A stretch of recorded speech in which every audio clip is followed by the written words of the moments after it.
What's up, everybody? Welcome to another edition of the Irish Breakdown podcast. It is upon further review, IB Nation or Irish Breakdown podcast after dark. Here we go. And it's Sunday night, so you know what that means.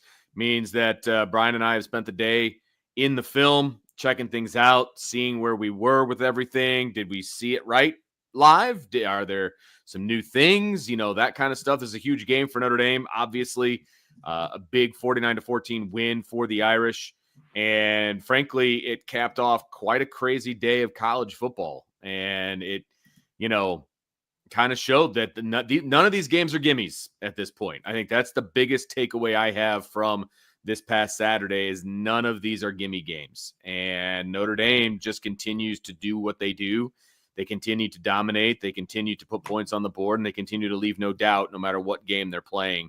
And so it was a big day. It was a big day for Notre Dame. It was a big day for college football. And once again, we're going to have a crazy Tuesday night where who knows what's going to happen with the college football playoff. And so we're going to talk about the Notre Dame game and what we saw in the film and all of that fun stuff. And then we're going to, take a peek at the college football world as a whole and what that looked like and what the rankings might look like and some things like that. So we're going to kind of take a peek and do some projections there as well. But before we do, I have to tell you about our friends over at MyBookie.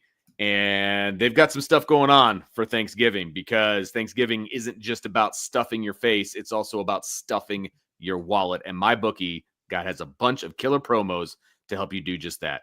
So on Thanksgiving Day, MyBookie is boosting the odds on Devon Ashante to score his first touchdowns in the Dolphins versus Packers game.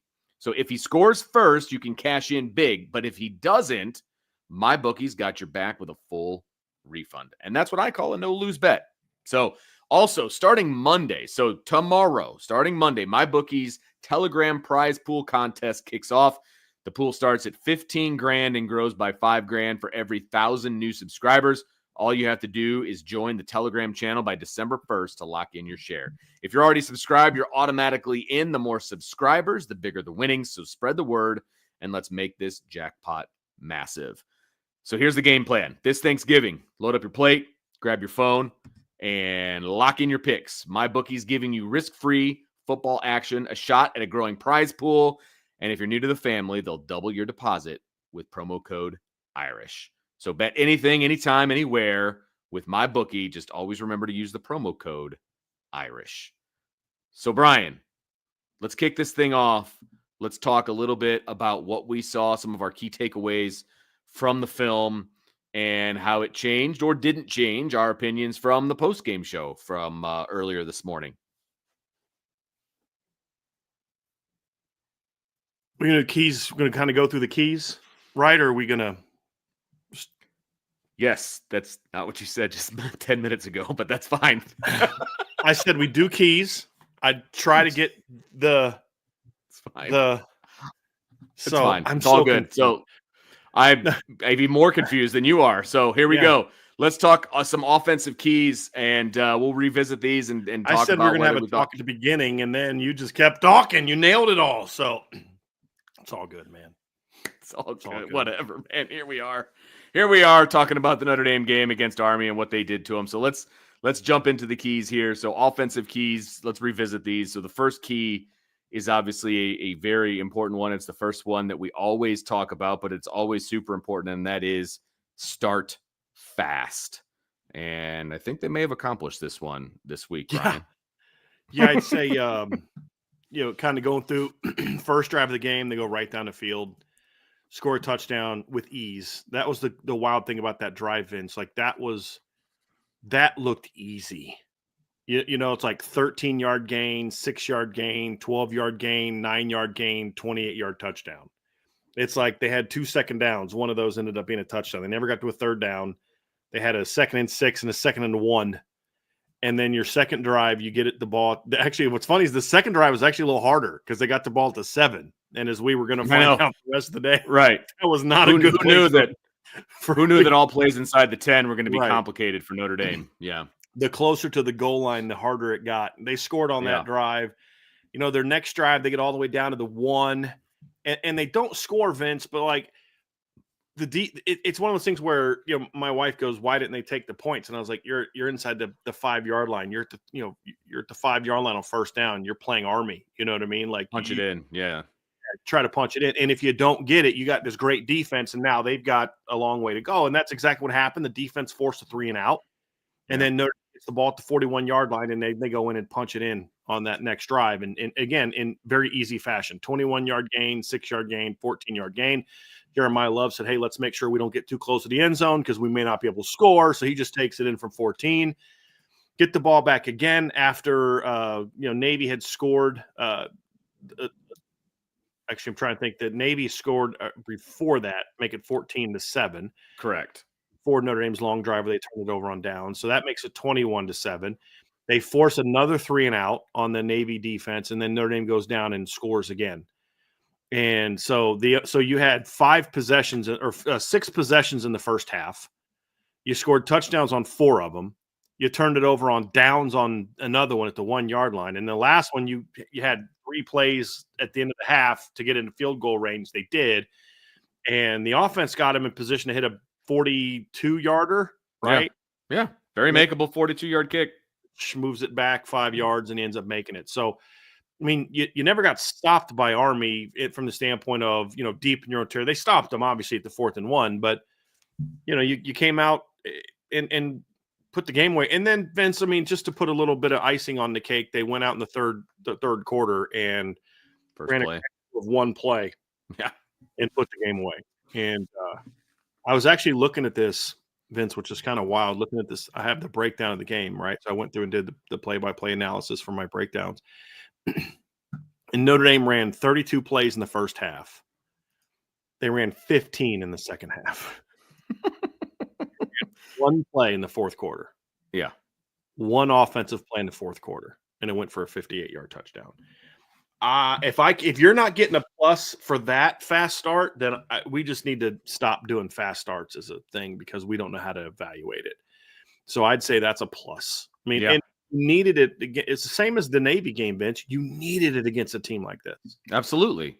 Not afford to play from behind with a team that's going to limit possessions. Correct. The other part of it too, Vince, is you needed to get them behind the 8 ball a little bit to where they had to try to play catch up because they're just not built for that. And they're built less for it than Navy is, because at least Navy can kind of, you know, turn up the pass game a little bit if they get behind when Horvath was healthy prior to his injuries.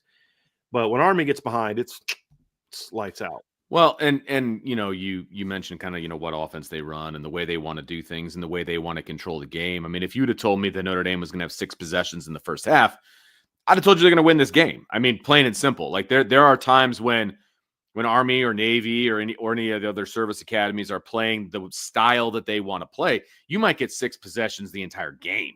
You know what I mean? And they had 6 possessions in the first half. And so that, again, there's certain telling type stats, whether it's the turnover margin, whether it's sacks, whether it's, you know, whatever. For me, when they're playing a service academy, it's how many possessions are you getting?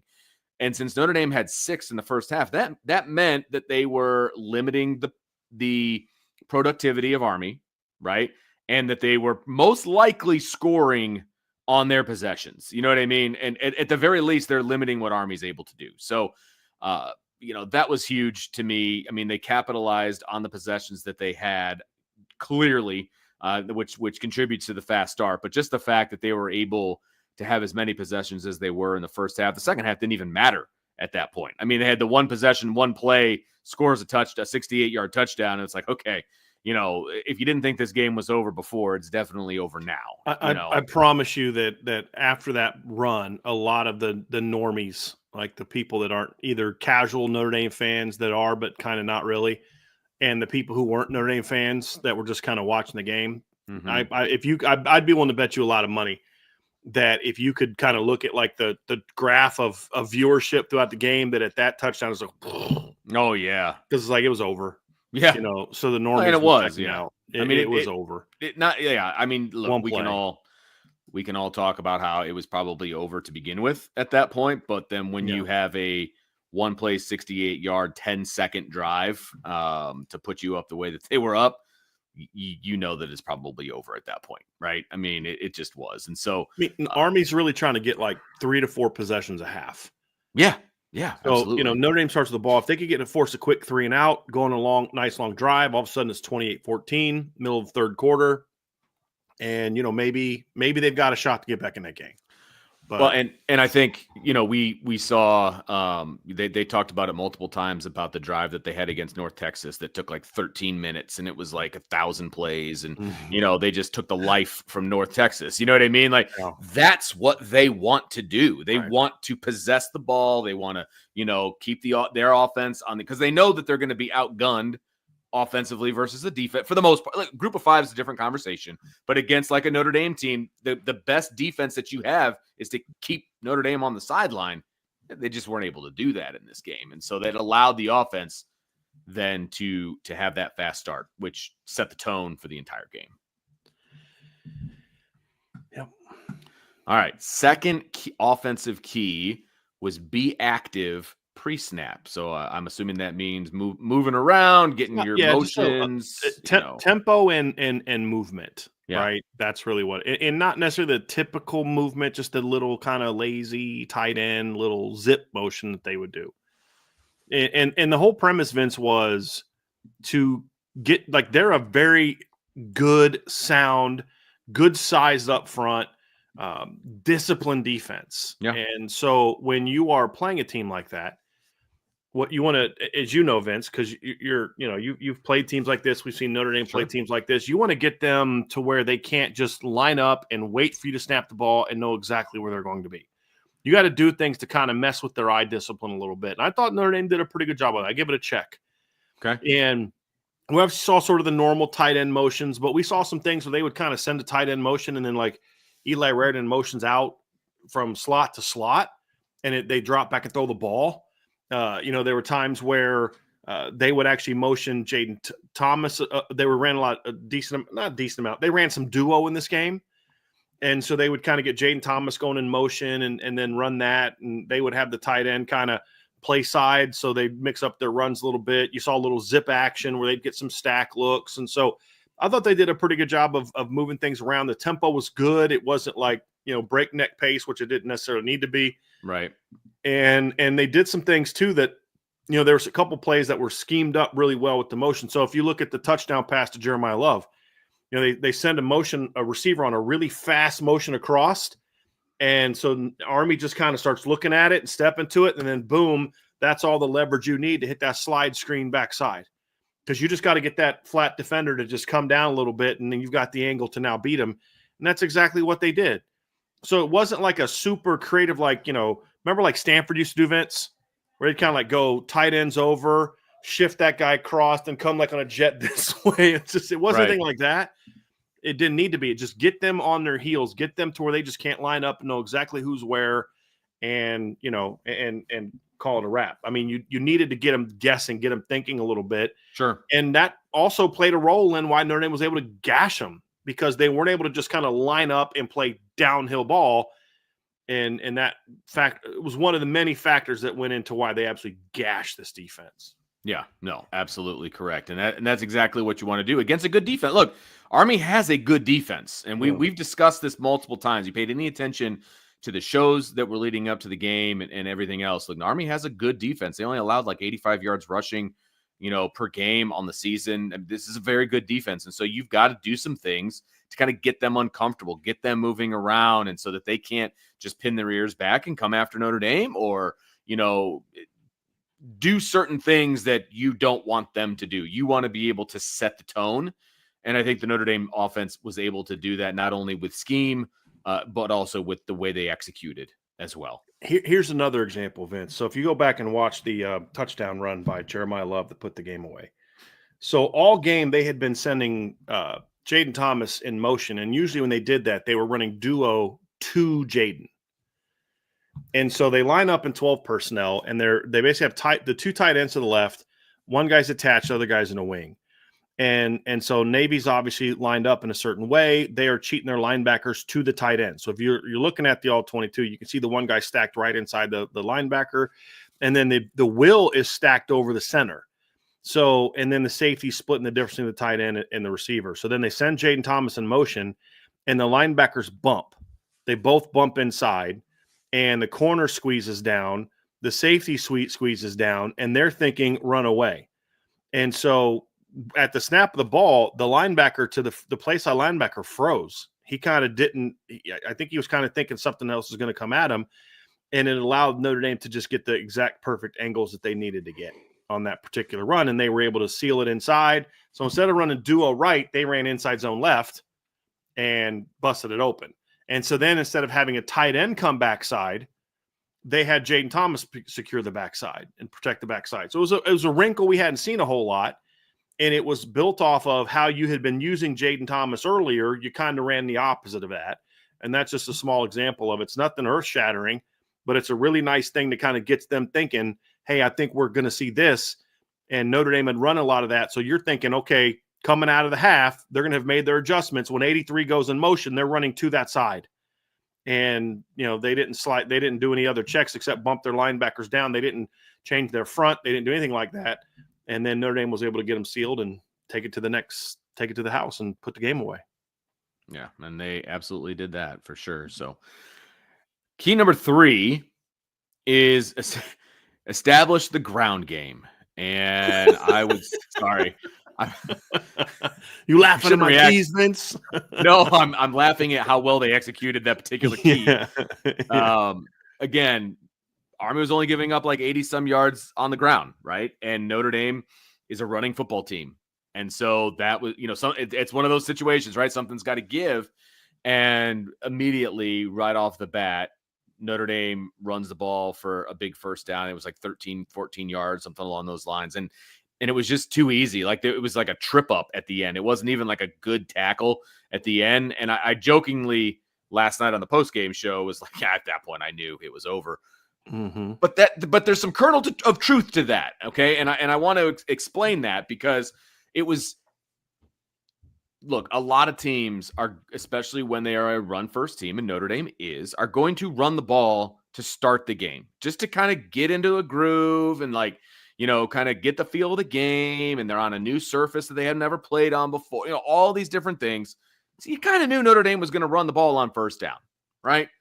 And they just gashed Army on that first play. And I don't believe Jeremiah Love got touched until he got to the third level.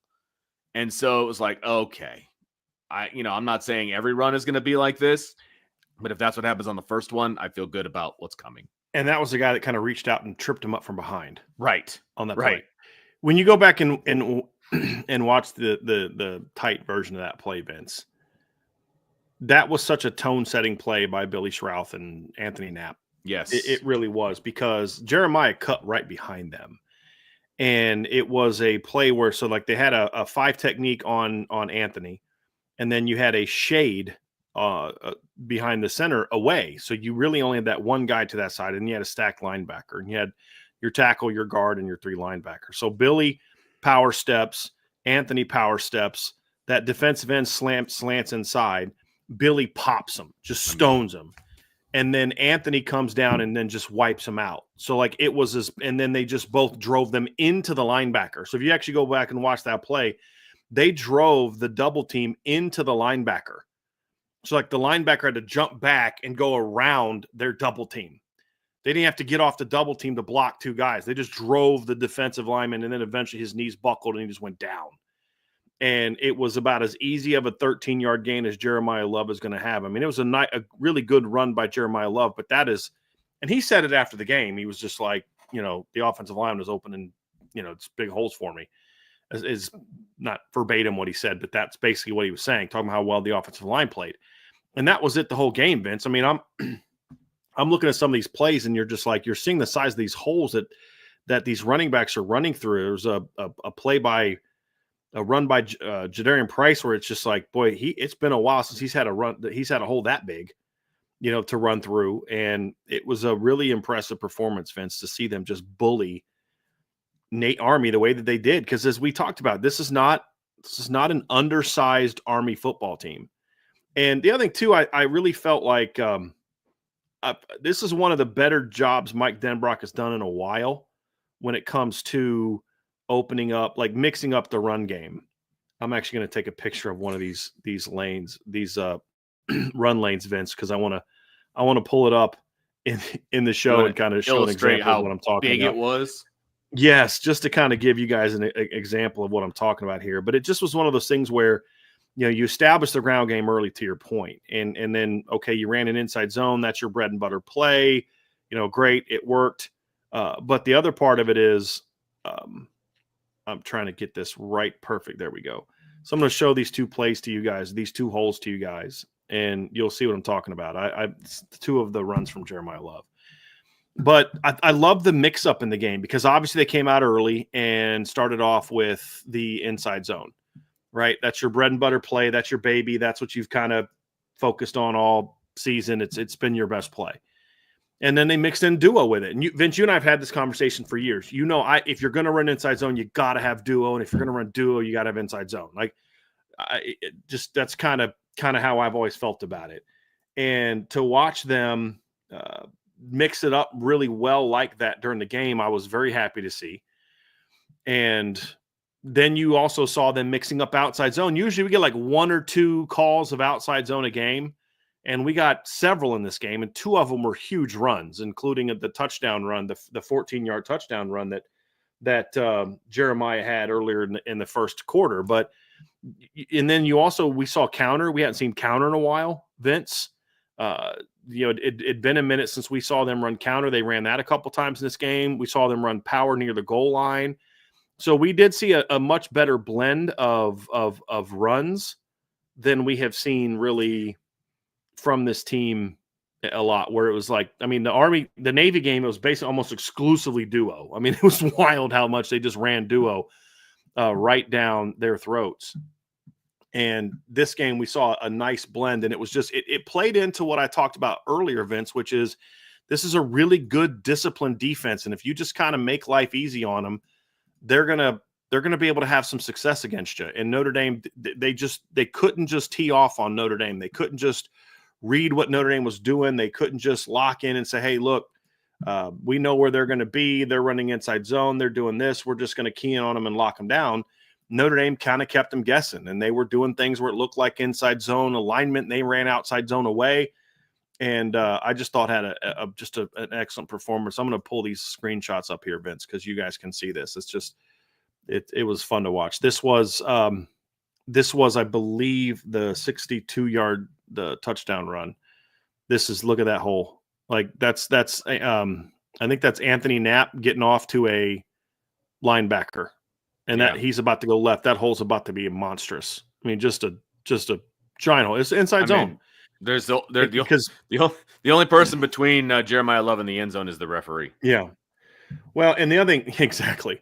And knowing the way ACC, and I don't think these were ACC. If they were ACC officials, knowing them, it's not out of the realm of possibility for that guy to accidentally, quote unquote, trip up Jeremiah Love on that play. But the other thing too about it, Vince, is that was a great block because the guy that Billy Schrouth has sealed inside, like he does. Billy Schrouth is the guy to the right of Jeremiah Love. That guy was lined up over Anthony Knapp. And that's how effectively they ran a twist. So the guy kind of slanted into the B gap, and Billy met him and then worked outside of him. And then Anthony came right off of that and got to the linebacker, and Jeremiah made a great read, and he's about to hit that big hole. And you can see Eli Raridan right there blocking somebody as well. And so that was this is another one of the big runs they had in the game. Come on now. Here we go. This is another one that Jeremiah is about to get a 21-yard gain. He's about to cut vertically behind that. Look at what Anthony Knapp and Billy Schrouth are doing there. Look at the hole they opened up there, and Pat Coogan as well. And then this is this is his 14-yard touchdown run. Like he's about to cut right inside of Billy Schrouth on that play. Notice a theme, Vince. A lot of these big runs. Well, not just that. A lot of these big runs. I'm talking about Billy Schrouth being a part of it. They hit left a lot. Yeah. These are big holes against a team that was giving up 85 yards rushing per game coming into this game. And you guys can see what I'm talking about. Like you don't see these kind of holes against decent teams, much less good teams. And a lot of it just came down to two of these this run right here was an outside zone cut. I believe this run right here was an outside zone as well. Navy is used to Notre Dame running downhill. And we talked about before the game, Vince, about you got to be able to run downhill, but you kind of got to mix your runs up a little bit, because if you just run downhill, you're playing right into what Army wants you to do. They want this to be a smash mouth downhill game. That's what they're good at.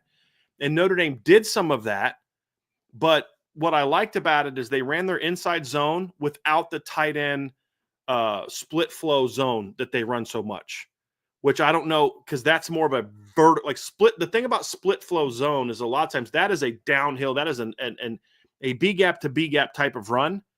What they did on that first play of the game is they actually put the tight end backside. And the reason for that, Vince, is when your tight end's backside and he's protecting the backside, he can wash down and you can cut behind it. We're on split flow zone. It's really hard to kind of get the angle and the timing of the play to log that. You've got to kick it out, and you're going to cut inside the tight end. And as teams were squeezing down on Notre Dame, they were having a lot of vertical runs, but they weren't really gashing teams with cutbacks. By putting the tight end backside, he could then wash it down. And then, like we saw from Jeremiah, he just cuts behind it, which you haven't been able to do out of a lot of the split flow zone. So that was a nice wrinkle that they added. And then when you mix up outside zone the way they did, and it was a really effective play, and then all of a sudden Navy's coming downhill, they're slanting to take away inside zone. Notre Dame just reaches it because they're in an outside zone, and they just get right outside of it. It was a really well-designed game plan. There were some nice wrinkles to it, but at the end of the day, Vince, it was a dominant performance by the Notre Dame offensive line. And I got a number for you, Vince. I like numbers. So here's some stats for you. This is the wildest thing. So getting close to the line, when Notre Dame inside the 10-yard line. So once the ball got inside the 10, they had 10 carries for 15 yards. 10 of those yards came on one carry on a touchdown run from Jadarian Price. So if you actually look inside the 10, they had 9 carries for 5 yards inside the 10. If you count the 10, they had 10 carries for 15 yards. From outside the 10, they ran the ball 16 times. This is just design runs, so this doesn't even include the Riley Leonard scrambles. They had 16 carries for 244 yards. So outside of the green zone, right, the scoring zone, because there's the red zone 20 in, and then there's the scoring zone from 10 in. Some teams call it green. They have all types of names for it. But it's basically from the 10 in, Notre Dame had 10 carries for 15 yards. Outside of the 10-yard line, 16 carries for 244 yards. They had a 75% efficiency rate and averaged 15.3 yards per carry. I'd say that's pretty good. And if you add outside from the 10 and beyond, just add one more carry for 10 more yards onto that and another touchdown, I'd say that's a pretty big plus when it comes to establishing the run game, Vince. I would agree with you wholeheartedly on that. That's why I giggled like a little schoolgirl when I started to read it. So if you look at the total numbers, the total number of runs in the game, so you take away the scrambles and the sacks, they ran the ball 26 times for 259 yards against Army. It's almost 10 yards a carry. Yeah. They kind of did whatever they wanted, if we're being honest, in the run and the pass game, but specifically in the run game, they kind of did what they wanted to do. And it was well schemed, obviously, but the execution was about as good as it could have possibly been. Is any game perfect? No, but it was about as good as you're going to get from an execution standpoint. It's going to be a good weekend of film in the individual rooms offensively. So I'll just leave it at that. Okay, our last offensive key, was make play action great again. So had to go political on. No, I'm just kidding.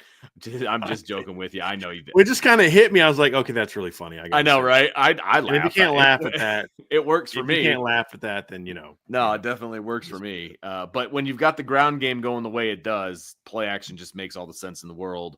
And I feel like they did that pretty darn well. Yeah, and they didn't run a lot of play action, but like the first, they didn't throw the ball very much. Right. Well, Riley Leonard attempted 13 passes. One of those was on an RPO. One was a sprint out at the end of the game. They had a flea flicker play action that they completed for an 18-yard gain. But the first touchdown was a play action pass. Right. And it was 2nd and 1. It was a great, here comes the run, right? Yeah. 28-yard line. They had just run it down your throat on a couple runs on that drive, right? First play of the game goes for 13 yards. Play right before that, Jeremiah Love just gets easy 9 yards, and 2nd and 1. And Navy's playing tight. They did a little flash fake. So it wasn't like a pistol hard sell. They didn't need it. It just was a little flash fake. And as soon as they did that, the safeties came down. They were in quarters coverage, and the corners were off, which Mike Denbrock knew they'd get in a lot of those rundowns. And they just ran a post corner and just smoked the guy. Yep. So, and it was going to be a one-on-one against Jordan Faison against their corner. And that's a matchup that I'll take all day long. And it was a 3-man route. That's it. It was a 3-man route because they kept 7 in the block. Yeah. Because Army brought 7. And Notre Dame did a great job of picking that up, especially Jeremiah Love, picked up the stray guy. And he came off of it. It didn't look like as hard of a sell because of Jeremiah came off out of his run track, which is exactly what he's supposed to do. You're right. He had to. Picking up the blitz is more important than selling the run action. Correct. And so I thought he did it perfectly, but you're correct, Vince. He did a great job of coming out of, he was getting right here and he's about to sell the fake and he saw the guy coming and he steps right out to it. Gotta go. And it Riley just allowed. That was the thing I liked though, Vince. Riley looked fully confident that he's going to pick it up. Yes, 100%. We've talked about this a bunch, right? The confidence level that a quarterback has in their offensive line and how it really wasn't there early on when they were still kind of shuffling some things around, trying to figure out who was going to be where and whether they were going to be any good in those spots. And there was an issue. And I would say the last 2 to 3 games, Riley Leonard has very clearly, he trusts his offensive line at this point. I think he really does. And it's clear because his eyes are not down on the line anymore. He doesn't have the happy feet that he had in the past. He's keeping his eyes downfield. He's looking for what he needs to do and staying inside the pocket. So it's very obvious by the play that he trusts what the offensive line is going to be able to do, especially in that specific situation. And I know we're kind of harping on this one play, but look, they brought 7. They brought 7 guys. The odds of them getting somebody home are good, right? And Riley looked like, hey, these guys got it. I'm just going to stay right here in the pocket, step into the throw. That's one of the better throws that he made. I mean, it was on the money. Yeah. It was thrown with conviction. It was the right read, and it was a touchdown. I mean, that was great. It was great. So if you look at the sequence of events, they ran that play action pass. The next time they ran a pass play was the screen pass for a touchdown. And then the next drive, they had a drop back, a quick game, back-to-back 14 completions, a play action pass where Riley scrambled. And then they proceeded to run 4, 5, 6, 7, 8 straight run plays. And then they come back with another play action pass, throws it to Mitchell Evans. And then Riley only had really 2 true drops after that. The rest were those end of half, 30 seconds left. They ran a play action off of that and he scrambled for 4 yards, but it was more of a play action to set up the protection than it was a true play action. And then the second half, he only attempted 2 passes. He attempted he had a play action, the play action flea flicker for 18-yard completion. And then you had a quick game and then the game was he was out. His game was over. Yeah. Yeah. He was out after that. Yep. So, I mean, you talk about your first touchdown comes off of a 28-yard play action pass.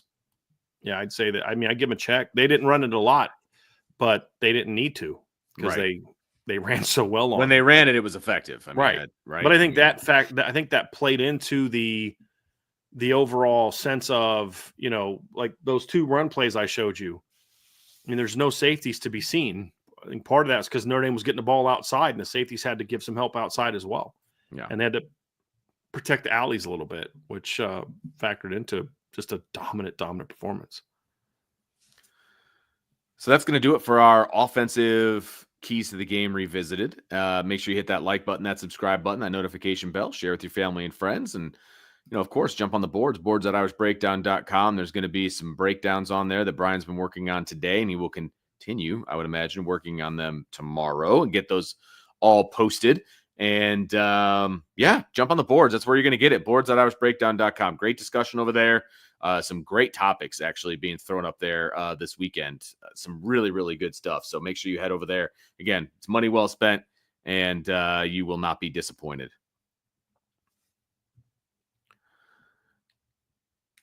Defensive keys revisited, Brian. Let's just jump right into this thing and what Notre Dame was able to do defensively against Army. Army was in the bag early, trying to figure out some way to move this football against Notre Dame, and it just wasn't working. You know, outside of the one drive that was very much aided by penalties, Army just couldn't figure out what to do against Notre Dame's defense, and Notre Dame was just dominant. But let's just jump right into this thing. So the first defensive key to victory was dominate up the middle. And we talk about this a lot when we're talking about triple option. You got to take away the fullback first.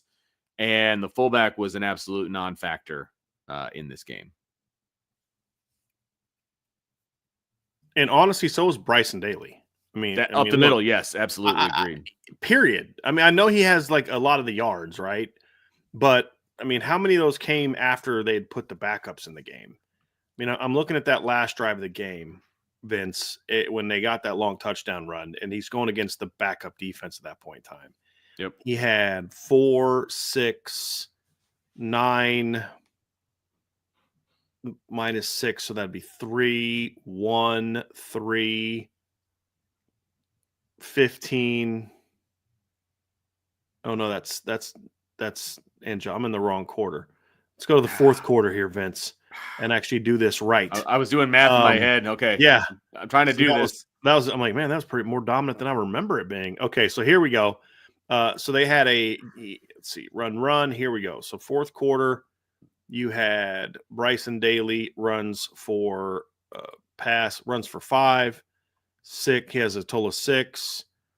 Then he has 5. That's 11. Then let's see. That's still against first team defense. Okay. So then that's forced it. And then Notre Dame scores. Here's the back. Here, we're finally here, Vince. Okay. 2-yard gain, 8-yard gain. That's 10. 2-yard gain. That's 12. 15-yard gain. That's 27. 2 runs for 7. That's 34. Let's see, minus that. Let's go to 27. Then let's see, 6, 33. He goes another gain of 10 yards, 43. Another 1-yard gain, 44. Up the middle for 6. That's 50. Gain of 1. Gain of 2. That's 53. And then he had the run for 54. He had 54 yards of his 139 yards were on one drive against the backup defense. So that's pretty dominant. And the thing is, Vince, is why was it important in this particular game? It's because that was their bread and butter. They are a run it right downhill team. Usually with him. Yes. And then the fullback who had over 800 yards coming into the game. And if you don't dominate up the middle, they're going to go off on you. And they dominate up the middle. And it was obviously starts with Riley Mills. He was phenomenal in this game. I thought Donovan Hines was outstanding this game. And not only was he good at the point of attack, Vince, but he had some really good pursuit plays. There was a couple times that I thought a linebacker made a tackle. And it was him. Like, it was him. by the sideline. Yeah, in pursuit. Yes. I'm like, was that? And I was like, that must have been Burnham. I'm like, hold on, Burnham looks a little different than that. I was like, couldn't have been Burnham. Who was that? Was that Kaiser? Was that Drake? No, I couldn't. And then you go back and you watch, and like, that was freaking Heinisch making sticks at the sideline for like a yard gain. And you're like, that kid his motor just runs, and he's just an athletic kid. And boy, I got to tell you, he was really good in this game, really good. And you guys want to know why I think Pro Football Focus is a joke? Pro Football Focus ranked this as Notre Dame's 3rd worst defensive performance of the season. What? Yep. The only games that were worse were Navy and Northern Illinois. First of all, Navy, they considered the Notre Dame's worst performance of the season. I'm like, what game were you watching? Seriously. You know what I mean? So I was like, okay, whatever. This is why you guys. Did they just not give any credence for the fact because they're a group of 5 team, basically? I don't know what they were thinking, dude. To be honest with you, whatever metric that you want to use, and I know I don't want to go down this rabbit hole, but no matter what metric you want to use, look at what Army averages, a game, and look what Notre Dame did to them. Like how. Like, come on now. I gotcha. This was their second best pass rushing game of the season as well. And it was their third worst pass coverage game of the season. Like, you guys Hold on a so second. bad. Yeah, I know. Army But- threw the ball nine know. times. I know. Times. And they were I 4 know. of 9 for I know. 44%. How is that the worst pass defensive game of the I get year? I get it. Trust me. Sorry. They threw for 26 yards. Right. It was coverage, not pass defense, but coverage. Oh, which my again, gosh. that was That's a awful. bad one too. That's awful. But it started up the middle with those guys. They were great. I actually thought the young D tackles came in and did relatively well. Also, I thought Mookum was solid. I thought Sevillano was solid.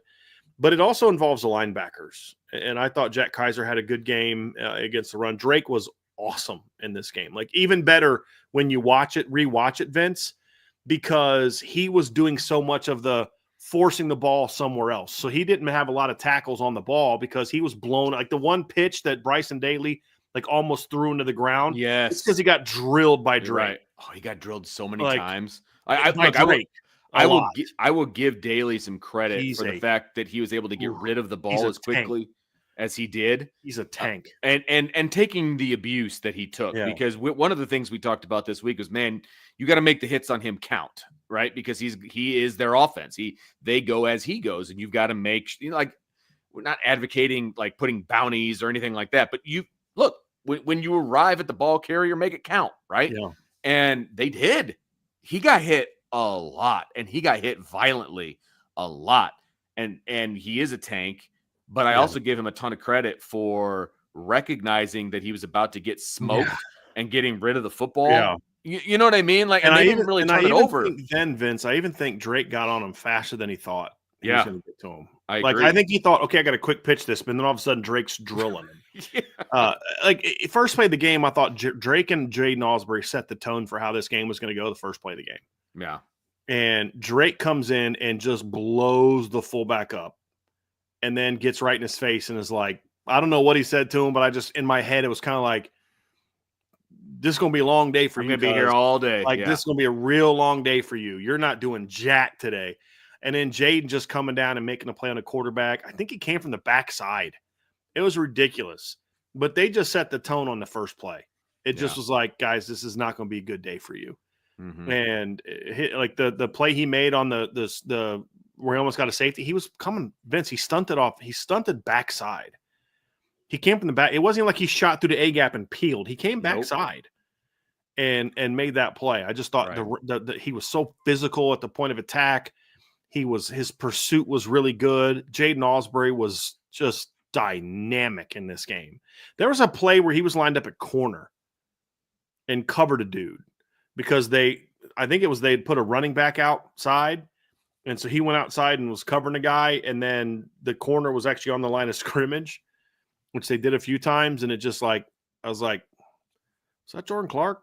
Like, no, that guy's too big to be Jordan Clark. But you're just like watching, like, that's a freaking linebacker flipping his hips and covering that guy. It was ridiculous. Those guys are, yeah. But I just thought they absolutely dominated right up the middle, man. And Drake was a big part of that. The D tackles were a big part of that. And they used the defensive ends to crash as well and kind of just force things back inside. But yeah, this is definitely a plus for me, Vince. Yeah. Completely agree. Yeah, completely agree. Second defensive key is early down success. And we talked about this a bunch, and this is even more key against an option offense, against an offense like this, because, they want to be in 3rd and short, 3rd and 3, 3rd and 4, because they'll go for it on 4th and 1 every time, right? So you want to have early down success so they're not looking at those 3rd and shorts. And I mean, success. It's success all day long. I mean, they had so many 3 and outs in this game because they were staring 3rd and long in the face all game long. They were 6 of 16 on 3rd down. 6 of 16. That's not Army football, right? And then they were 1 of 4 on 4th down. I mean, they turned them over on downs 3 times. So that all you can take a look at every single one of those 3rd downs, and you can take a look at every single one of those 4th downs, and you can trace it back to early down success, in my opinion. I know you're going to have numbers that I don't have, but in my brain, I'm looking up numbers to add context to what you just said because you're spot on. So they had 5 possessions in the first half, right? And they went 3 and out on 4 of those 5 possessions, including that's unbelievable. 3rd down. I think it was a 3rd down run where he fumbled the ball. I think it was a third down run late in the half. No, so I don't even count that run. But they had 5 first half possessions. They went 3 and out on 4 of those 5. You guys don't understand. This is not a team that goes 3 and out. Right. Exactly. Ever. And so this is why first drive of the game, first down, +2. So now you're in 2nd and 8. They get 3 on 2nd down. Now you're in 3rd and 5. You get 3 on the next one, and now you're 4th and 2, and they're punting because they're just, they're too deep for that. But that put them behind. Next drive, first down, 1 yard. 2nd down, -3. Because the thing was early down success, 1st and 2nd down. And so then you're +1, -3. Then you get your touchdown drive on the next one. Mm-hmm. I thought a lot of that was penalty related. We've talked about that. Yep. Your next drive, you get the ball back. You go 3 and out. First down, 0 yards. 2nd down, 5 yards. You're now in 3rd and 5. They complete a pass. That was a great play too, by the way. So that number 15, that Navy, Army, Army's a little dirty. I'm not gonna lie to you. Like there was some stuff going on that I was not like hurt you dirty, but just like trying to get in your head dirty. And this number 15 comes up behind. I think his name's Noah Short, and he comes up behind Christian Gray or Don Short from behind. He's like grabbing his jersey and doing something. And Don was pissed. He turns around and he kind of pushes him off of him, but then Don doesn't do anything else. And the guy's just kind of yapping as he runs back the huddle. Next play, they ran a slide route to that guy on 3rd down, and Don came up and lit him up. You know which one I'm saying? It was near the goal line when they were backed up. So if you go back and watch the all 22 of that, Vince, watch what that dude's doing from behind to Don before that play. And this is what I talked about. When a guy's doing something to you, don't retaliate, because now that's what he wants you to do. Yep. Get him back football wise. And the Don did that twice to that kid. He laid that guy out twice within the framework of the game, and he lit that guy up. But so you get 0 yards on first down, and then your next drive on first down, you run the ball for -1. That was the play where they ran the reverse, and Burnham sniffed it out, forced the guy to bow. Burnham doesn't make the play, but Jaden and Gabriel Rubio are hustling down the line, and they get it for -1. So you want to know why they couldn't do a dang thing. And then, and the funny thing is the next first down, Vince, they gained 19 yards. That was actually the longest run of the game, and they forced the ball out. Mm-hmm. It caused a fumble. Right. Fumble on the first play of the drive. Yeah. So, I mean, if you look up the numbers, that 1st and 2nd down success rate is really bad for Army. And that's a big reason why this game was over at halftime, because I mean, plus dominated 1st and 2nd. Because look, Army's not built for 3rd and long. They're not. They're just not built for 3rd and long. And they had a couple. I remember early on in the game, and I can't remember which drive it was, but they had like a 3rd and 20 or so. It was something ridiculous.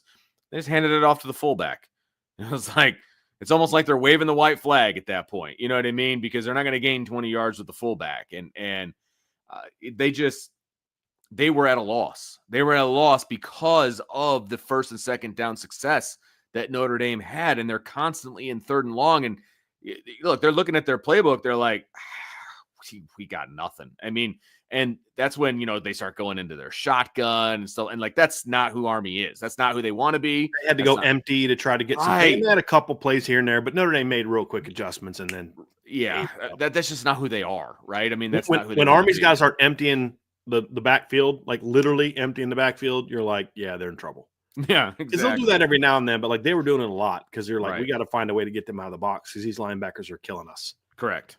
And they're killing us because the defensive tackles are just not letting us get to the set. And Jeff Monken said after the game, by the way, we had criticized him for not taking Bryson Daly out. I still don't agree with his decision, but did you hear what he said about I did why? not. No. So first of all, I've said before, I think Jeff Monken's a really classy guy. And after listening to his post-game press conference, you're like, okay, yep, that's exactly who I thought he was. Now I'm going to have to listen to it. But he was just like, before he sits down and starts, before he sits down, he starts talking about what a great team. Talking about Notre Dame, just couldn't be more, effusive in his praise. And he said, like, look, guys, we couldn't, Vince, we've all been there as coaches. Every coach has been here, right? Oh, yeah. He says, we couldn't get off blocks and we couldn't sustain blocks. And he's like, and it really wasn't about anything we were doing or not doing. I mean, that's just basically saying, guys, there was nothing my kids could do different. Right. they just crushed us. They just did. I mean, there's nothing like he's sitting there watching Riley Mills do what he's doing, and like I don't know what to tell these guys. That guy's way better than anybody we have on the field. Yeah, you know what I mean. And I don't know what to tell them when Billy Shrouth is playing. How he played yesterday. What do you tell those guys? Right. You know. I mean, it's like there's and he basically said with Bryce Nagel, like, listen, him and these other kids and the kids that were in the stands, they're all going to be commissioned officers. We teach these young men to fight until the end. Like basically saying like beyond football. Yeah. Like, and I'm like, I get it, but I'm also like, but this is football, not war. And you get that kid hurt. You got bigger. I mean, look, sometimes, we're talking military history. Sometimes you retreat and live to fight another day, and you regroup and you go back and go on the attack, the next whatever. I mean, just study American history. I mean, we lost a few battles before we won the war in the Revolutionary War, right? And we lost some battles in World War I and World War II and and those type of things. But I get where he's coming from, but I still didn't like the decision. But you could understand what he was saying. Like, look, we're teaching these kids, and we're teaching these kids, we're going to fight until it's over. Right. And I get it. I still don't agree with it. Yeah, I get that as well. But the thing is, this wasn't the last game of the season for them. Right. Like they still have all of their goals in front of them. I mean, I'm sure a goal was to beat Notre Dame, but their main goal is to beat Navy. And then their other goal is to win the conference. And they have both of those goals right in front of them. Right. And if Bryson Daly goes down, those goals probably go out the window, to be perfectly honest. And so that's my issue, because of course I'm looking at it from a football standpoint. And yes, these guys need to learn lessons, and they're going to learn those lessons throughout their entire career at West Point. I mean, they are. I mean, I don't know that one game is going to either not teach them that lesson or, that kind of a thing. So Bryson, why did you keep retreating? Well, we were losing to Notre Dame all the time, and coach pulled me. So I just figured quitters win. So it's all good. Like, no, that's not. I just don't see that being the case. Like you said, I understand where he's coming from, and I respect the heck out of everybody. Maybe he's in the middle of a Civil War class, and he's studying the Northern generals, and they were really bad early on, and maybe he's, you got to reprogram. I don't know. Who knows, man? But yeah. It's just that's a tough excuse, but not excuse, reason. But he coaches that team, and he's had a lot of success there. So who am I to judge? So I'm sure I'm not going to question the way he coaches, but it would have been, I would have understood if Bryson Daly was on the sideline watching at that point. You're going to have to listen to him explain it. You're going to be like me. I don't agree with this decision, but you can look in the man's eyes and be like, okay, there's something bigger. Jeff Monken's doing things that are more important than what a lot of other coaches are doing. It's different coaching there than it is anywhere else outside of the service academies. It's different. And you're teaching different lessons, and you have different expectations for those guys. And they have different expectations when they walk into that building, right? What was the one was it the Ohio State guy that was like, I didn't come here to play school. I came here to play football. Cardell. Yeah, nobody's going to Army or Navy or Air Force to play. I mean, they aren't going to play football, but they're there for a bigger reason. It's not the primary reason. Correct. Right. Correct. Nor are you like, hey, I think they can best develop me for the NFL. Right. Yeah. That's fair. That doesn't mean that they might not have some guys that make the NFL, but that's not why. Right. It's not the primary reason you're going there. Correct. So, all right. So, the third defensive key, which we're kind of touched on during this defensive key, but the third defensive key is drill the quarterback. Yeah. I mean, the point was the entire game goes through him more than any. I mean, even more than like Malcolm Perry. I mean, like Ricky Dobbs. It's driven through him so greatly. It's a very different version of that triple option that we saw, where Malcolm Perry was the driving force of that offense, but it was just different. And you had to hit him early, and you had to hit him hard because he is a tank, because he's a 6'1", 225-pound kid. Trevor said last week, he's more like a fullback than he is like a quarterback, as far as he runs. And you had to hit him early.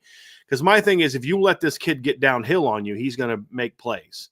Yep. You had to hit him, and you could never let him get going. And I mean, they did that tremendously well. I mean, this is a plus. They hit him early and often, whether he was running it. I mean, and there was even a play where he lowered his shoulder and kind of ran over Adon Schuler, and Adon took it and held onto his leg and brought him down in space.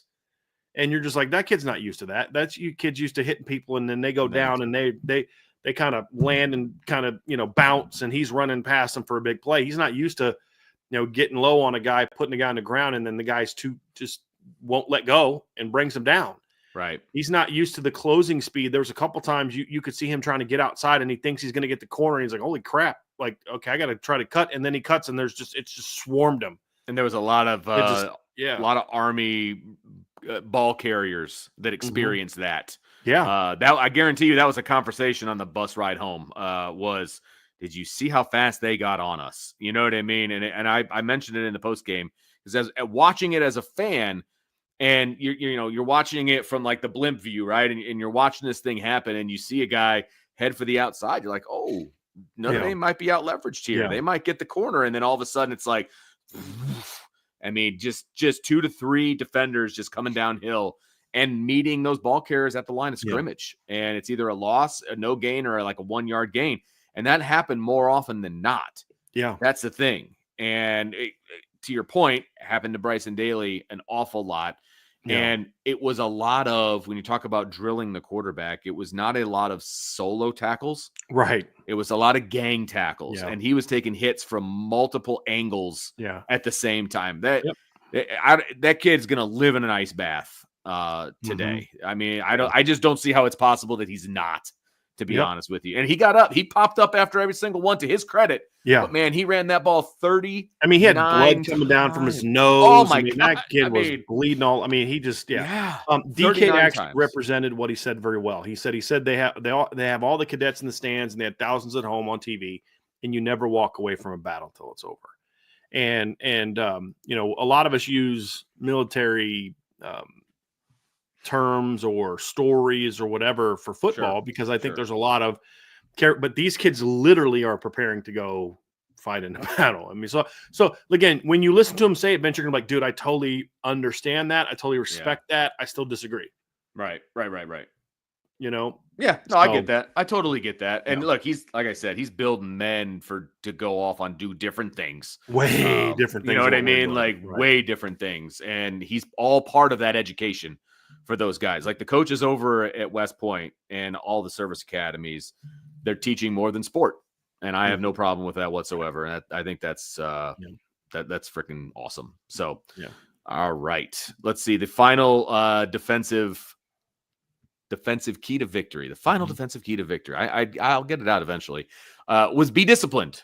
Be disciplined. And that can, equal a multitude of things, penalties and, keeping your cool at times and, all of those different things. And, I mean, there were a few too many penalties, especially on the one drive specifically. But other than that, I think that this team was pretty, I'd give it a check personally. What say you? Yeah. I mean, I give them a plus. And yes, you had a couple of the penalties. You're going to have a couple. To me, there's only 2 penalties that I thought were valid penalties. Yeah. It was the offsides by Jalen Sneed. Valid meaning it was the right call. Oh, yeah, when he jumped. Yeah. Right. And then you had the hands to the face by Riley Mills. I mean, with all due respect, when you rip a guy's helmet off, that's usually your hands are a little too close to the face, right? Absolutely. Absolutely. Can't argue that one. I mean, this is why you guys come for this like rocket science type of analysis. Usually when you put a guy, you throw his helmet off. As soon as I saw that guy's helmet on the ground, I was like, that's like good. When I saw the helmet going and I saw a flag, I was like, I know what that one's for. Yeah.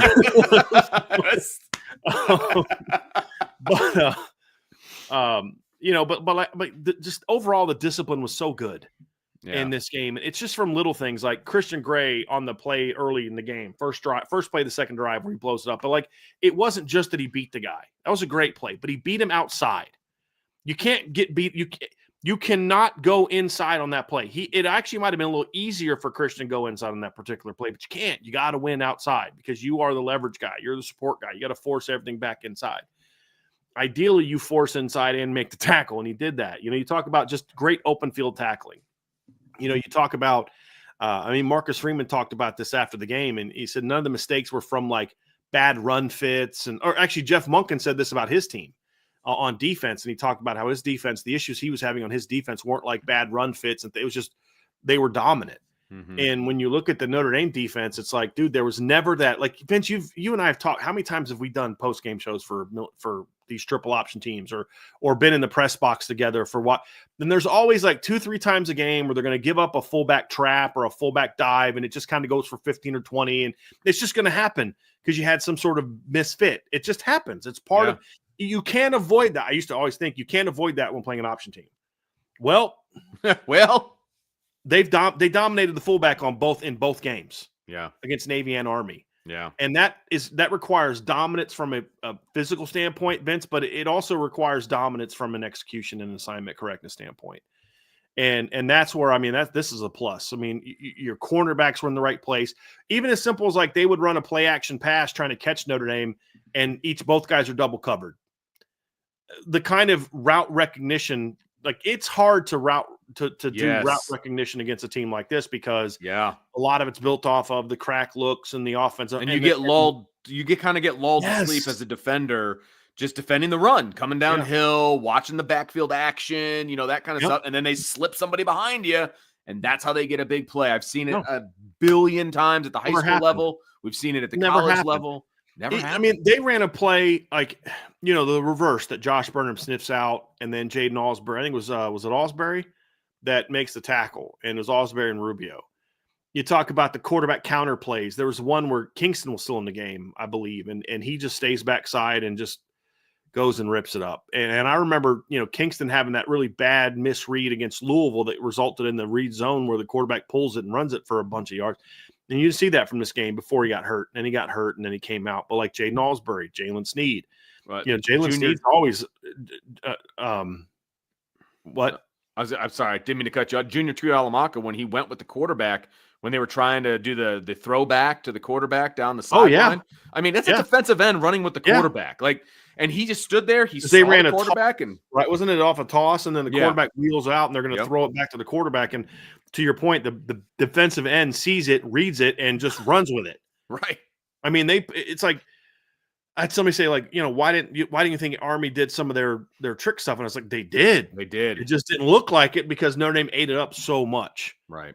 And that's a great one, Vince. And I to point out also, but just the level of assignment correctness that requires smart players, but also great preparation from a coaching staff and game plan standpoint. And I mean, the level of the level of excellence we saw from this team from a discipline standpoint is as good as you're going to see. Agreed. Against an offense like Army's. Because it's not an easy offense to be disciplined for. It really isn't. Right. And they handled it flawlessly. It's always my biggest fear, to be perfectly honest with you, when going up against this kind of an offense, whether I was coaching it or whether I'm a fan, that kind of a thing. Like going up against this offense, you can stymie them for 10 straight plays, 11 straight plays, and then it just takes one where you've got one guy that is not disciplined. He's trying to either, make up for what he thinks his buddy is supposed to be doing, or his eyes get stuck in the backfield with kind of the action that's happening back there. And they sneak a guy out and it just goes over the top. And those are absolute backbreakers in a game. Those are absolute backbreakers. And, whether it's, a counter or the pass over the top or whatever, if you're not a disciplined defense and it only takes one guy to not be disciplined, the whole thing falls apart. And that didn't happen on this day. Like not even for a big gain. I mean, the 3 biggest gains they had were all by the quarterback on keepers. Every single one. It was never the fullback. It was never a counter. It was, wasn't any of that kind of stuff. They had 0 big passing plays. I mean, 26 yards total. And the one long run he had against the first team defense, they forced the ball out and forced him to fumble. Right. And part of the reason he got that run off is because Notre Dame was playing off because it was less than a minute left and they were kind of giving up that kind of run. That's the other thing about that play. So it was, and Vince, you mentioned there's just a play, but we've seen games where the Army or Navy would make an adjustment. 2 years ago, where they're eating Navy up in the first half, just eating them up. That was like just dominating, and then they made a couple little adjustments, and then the second half, Notre Dame had no answers, just could not stop them. And to see, and man, Al Golden is writing the book on how to defend the triple option. You're not kidding. And part of it's like, hey, recruit guys like we have, and teams like, yeah, we're good. We'll figure something else out. Because we don't have Drake Bowen and Riley Leonard and Leonard Mills and Christian Gray and Xavier Watson and Don Schuler and Jaden Osbury. And, yeah, exactly. Look, that's absolutely part of it. Yeah. And we would be remiss if we didn't say, look, Al Golden is a genius when it comes to X's and O's. I mean, he's doing a great job. His game plan against these triple option teams is really, really good. Yeah.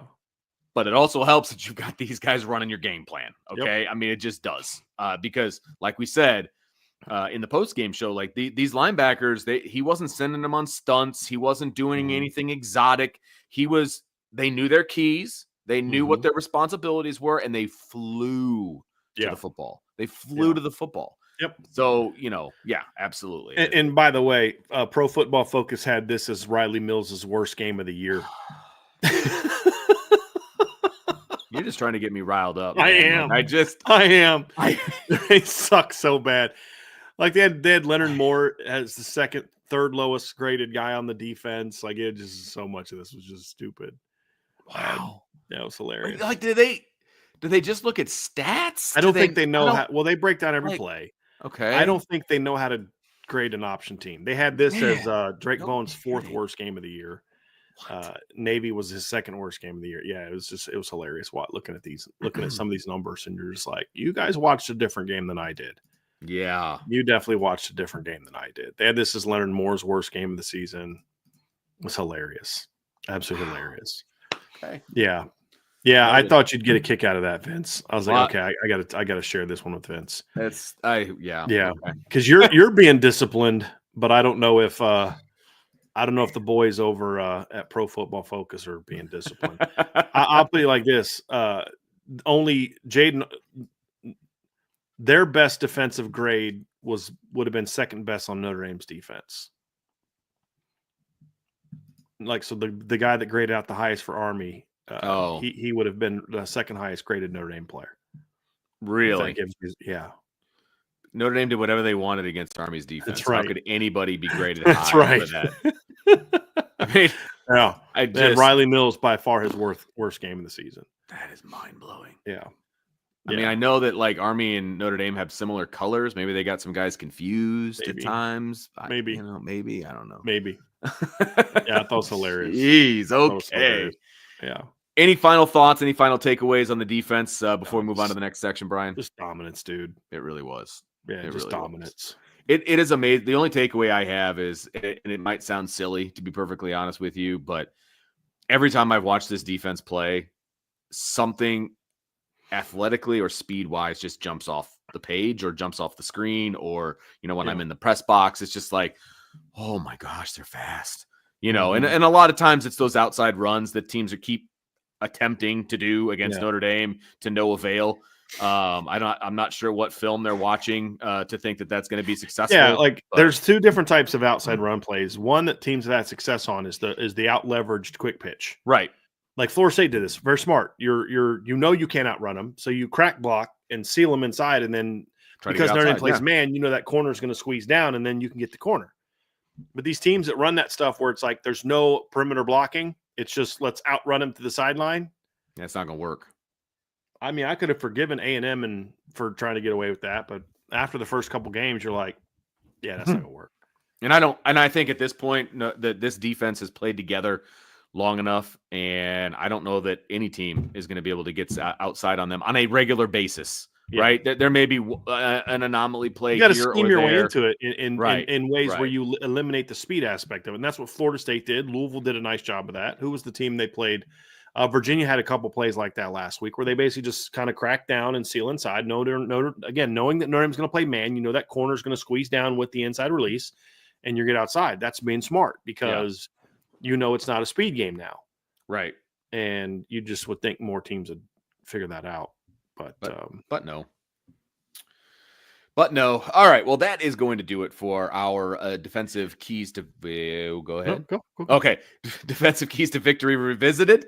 Make sure you hit that like button, that subscribe button, that notification bell, share with your family and friends, and of course, jump on the boards.irishbreakdown Don't go anywhere. We've got more coming your way. But again, make sure you jump on the boards at oursbreakdown.com.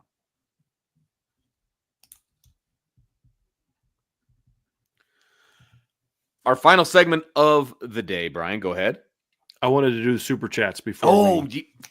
Yep, you're absolutely correct. And I even gave you a thumbs up on that. Right. That's why I was like, okay, don't interrupt them. He knows they're coming up. So, because you saw me about to interrupt, I was like, okay. I did. And it's okay. It's okay. Yep. You know what? We've got some super chats we want to get to. So let's go ahead and get that. We're going to talk about the college football playoff rankings and all that. Yes. These are more related to the game. So I wanted to get these in now. That is all on the host. With the least at the moment. That's on me. It's been one of them days, man. Hey, you're not wrong. I feel you, buddy. ND 92 and 57. Thank you so much for the super chat. Brian, we need a film review of that D'Addario kid. I'll let him take care of that. I'll tell you one thing. He's a great kid. No character issues. Great student, 4.0 student. So it's true.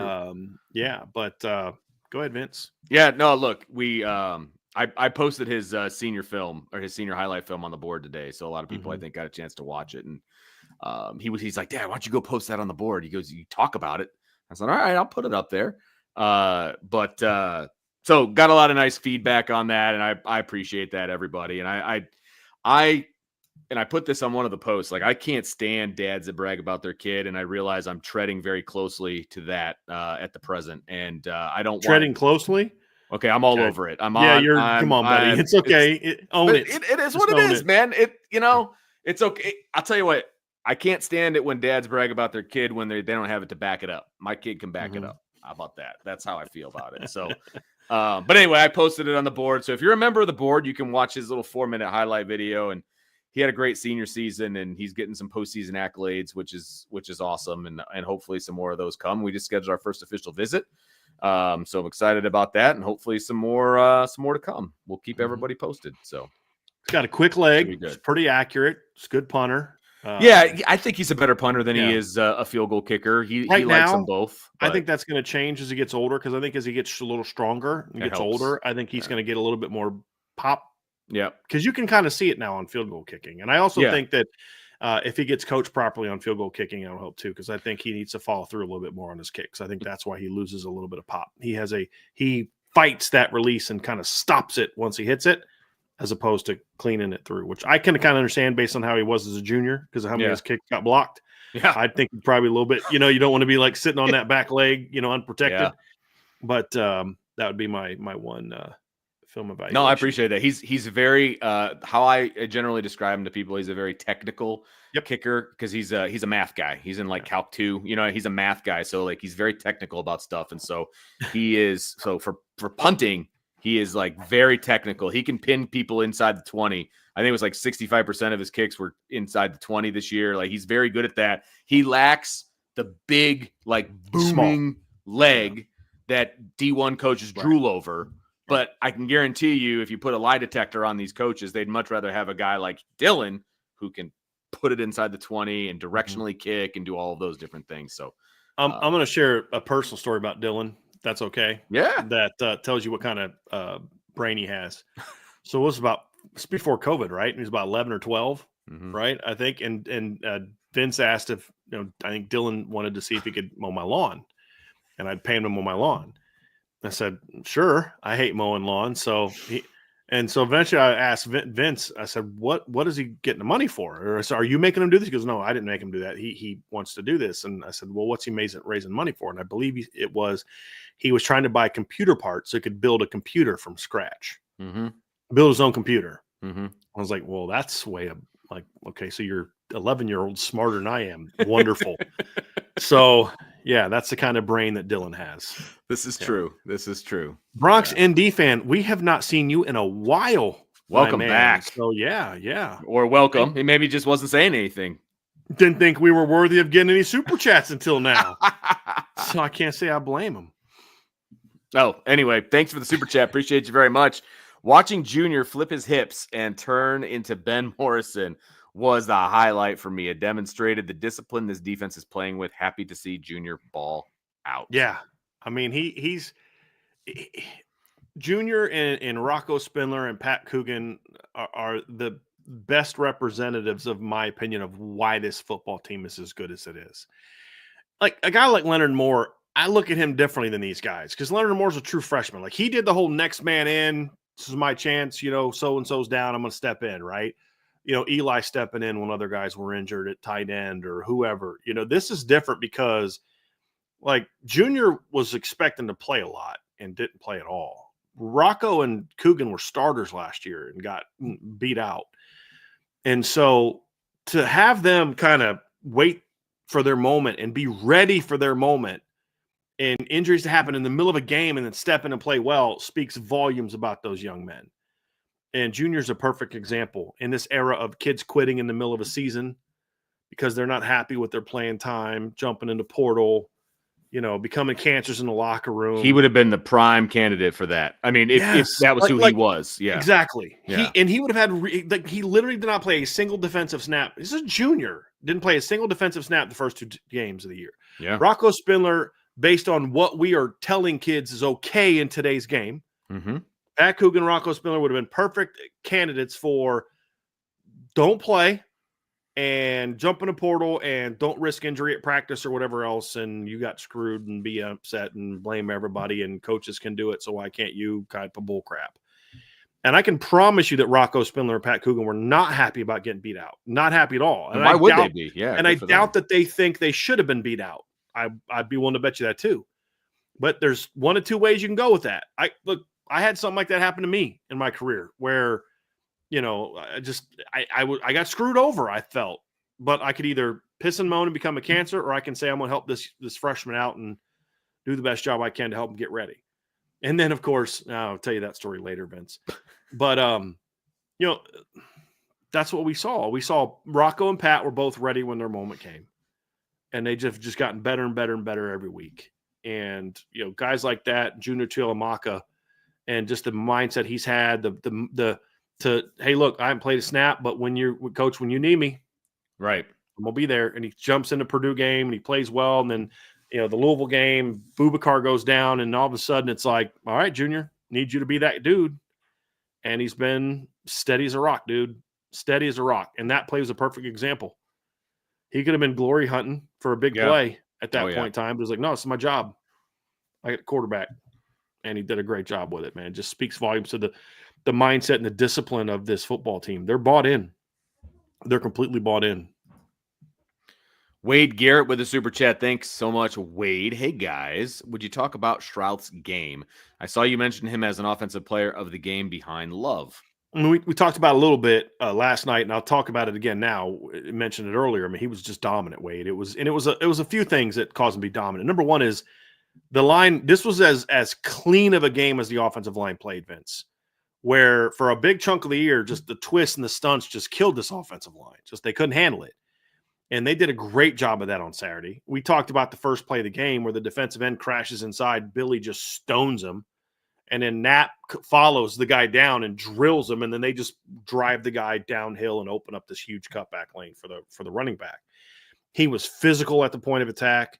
This is the best Billy's ever done working his feet through contact. He was like working around guys for reaches. And I was very impressed with just his hand. Like he had some violent hands. We haven't seen that a lot this year, Vince, from the offensive lineman. I mean, he was coming and he was playing pissed. I mean, I really felt like he was playing pissed off. And when I call an offensive lineman violent, that is about the best compliment that I can give an offensive lineman. Bad last week, Vince. Right. Oh, absolutely. 100%. And again, okay, you played like crap. Probably got chewed out a little bit in the film room, I would guess. I have to. So what do you do about it? Okay, just come out the next week and have the best game of your career. That's the kind of kids that's how this team is playing right now, Vince. Yeah. You have a bad game, come out the next week, go off. Like Jeremiah Love plays really just didn't play well against Florida State. And the line didn't block well for him. It just 9 carries for 19 yards. What has he done in the 2 games since? You know what I mean? Like it's been pretty flipping good. Mm-hmm. And that's what we've seen from this football team, Vince, is and that's why I say I'm a little concerned for USC because I didn't think Xavier Watts played that great Saturday. It wasn't bad. He just wasn't great. He was out of position a couple times. He's late reacting a couple times. When you said you were concerned about USC, I thought you were concerned about like how people are going to play against USC. You're concerned for the USC, the health and well-being of USC. If the trend we've seen from Notre Dame players right. is when you have a bad game, the next week you play great. Right. I would say that this might have been one of Xavier's least effective games of the season. Right. And if the trend continues and he plays the best game of his season next week, it's going to be ugly for He's USC. Going to be hunting. He's going to be hunting in this game, man. But, I mean, great footwork. Vince nailed it, used his hands incredibly well because Notre Dame's blockers are body blockers a lot. They are. They body and then they want to bench you off of them. I want to see guys that use their hands for force. He was using them. And he was doing that, which is, look, you can't body block and then reach around anyone worth a darn.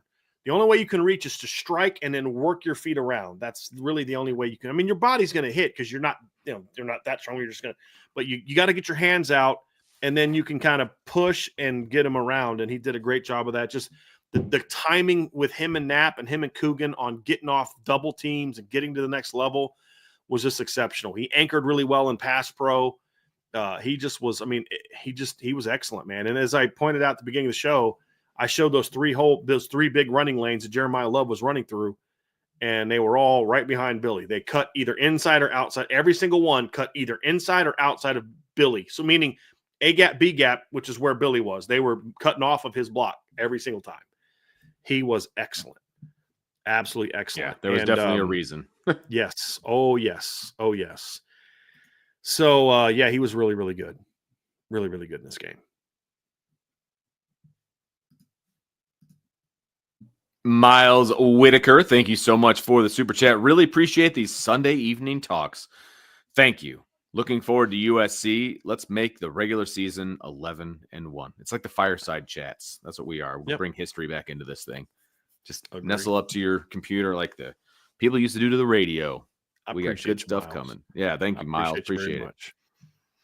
John A1, thanks for the super chat. Great win. I think the Service Academy's matured Notre Dame's eye discipline and run D. The defense hasn't seen a potent pass attack yet.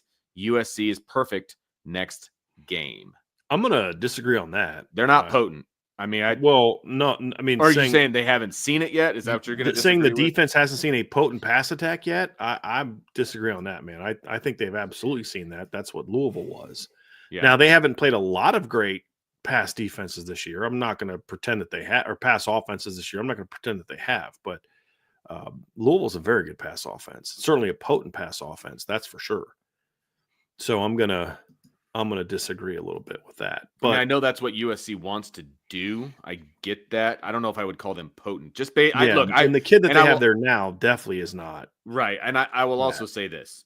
The first game that I sat down and watched from start to finish was last night. Right. Yeah. And it was not a great situation for either team offensively. I'll just put it that way.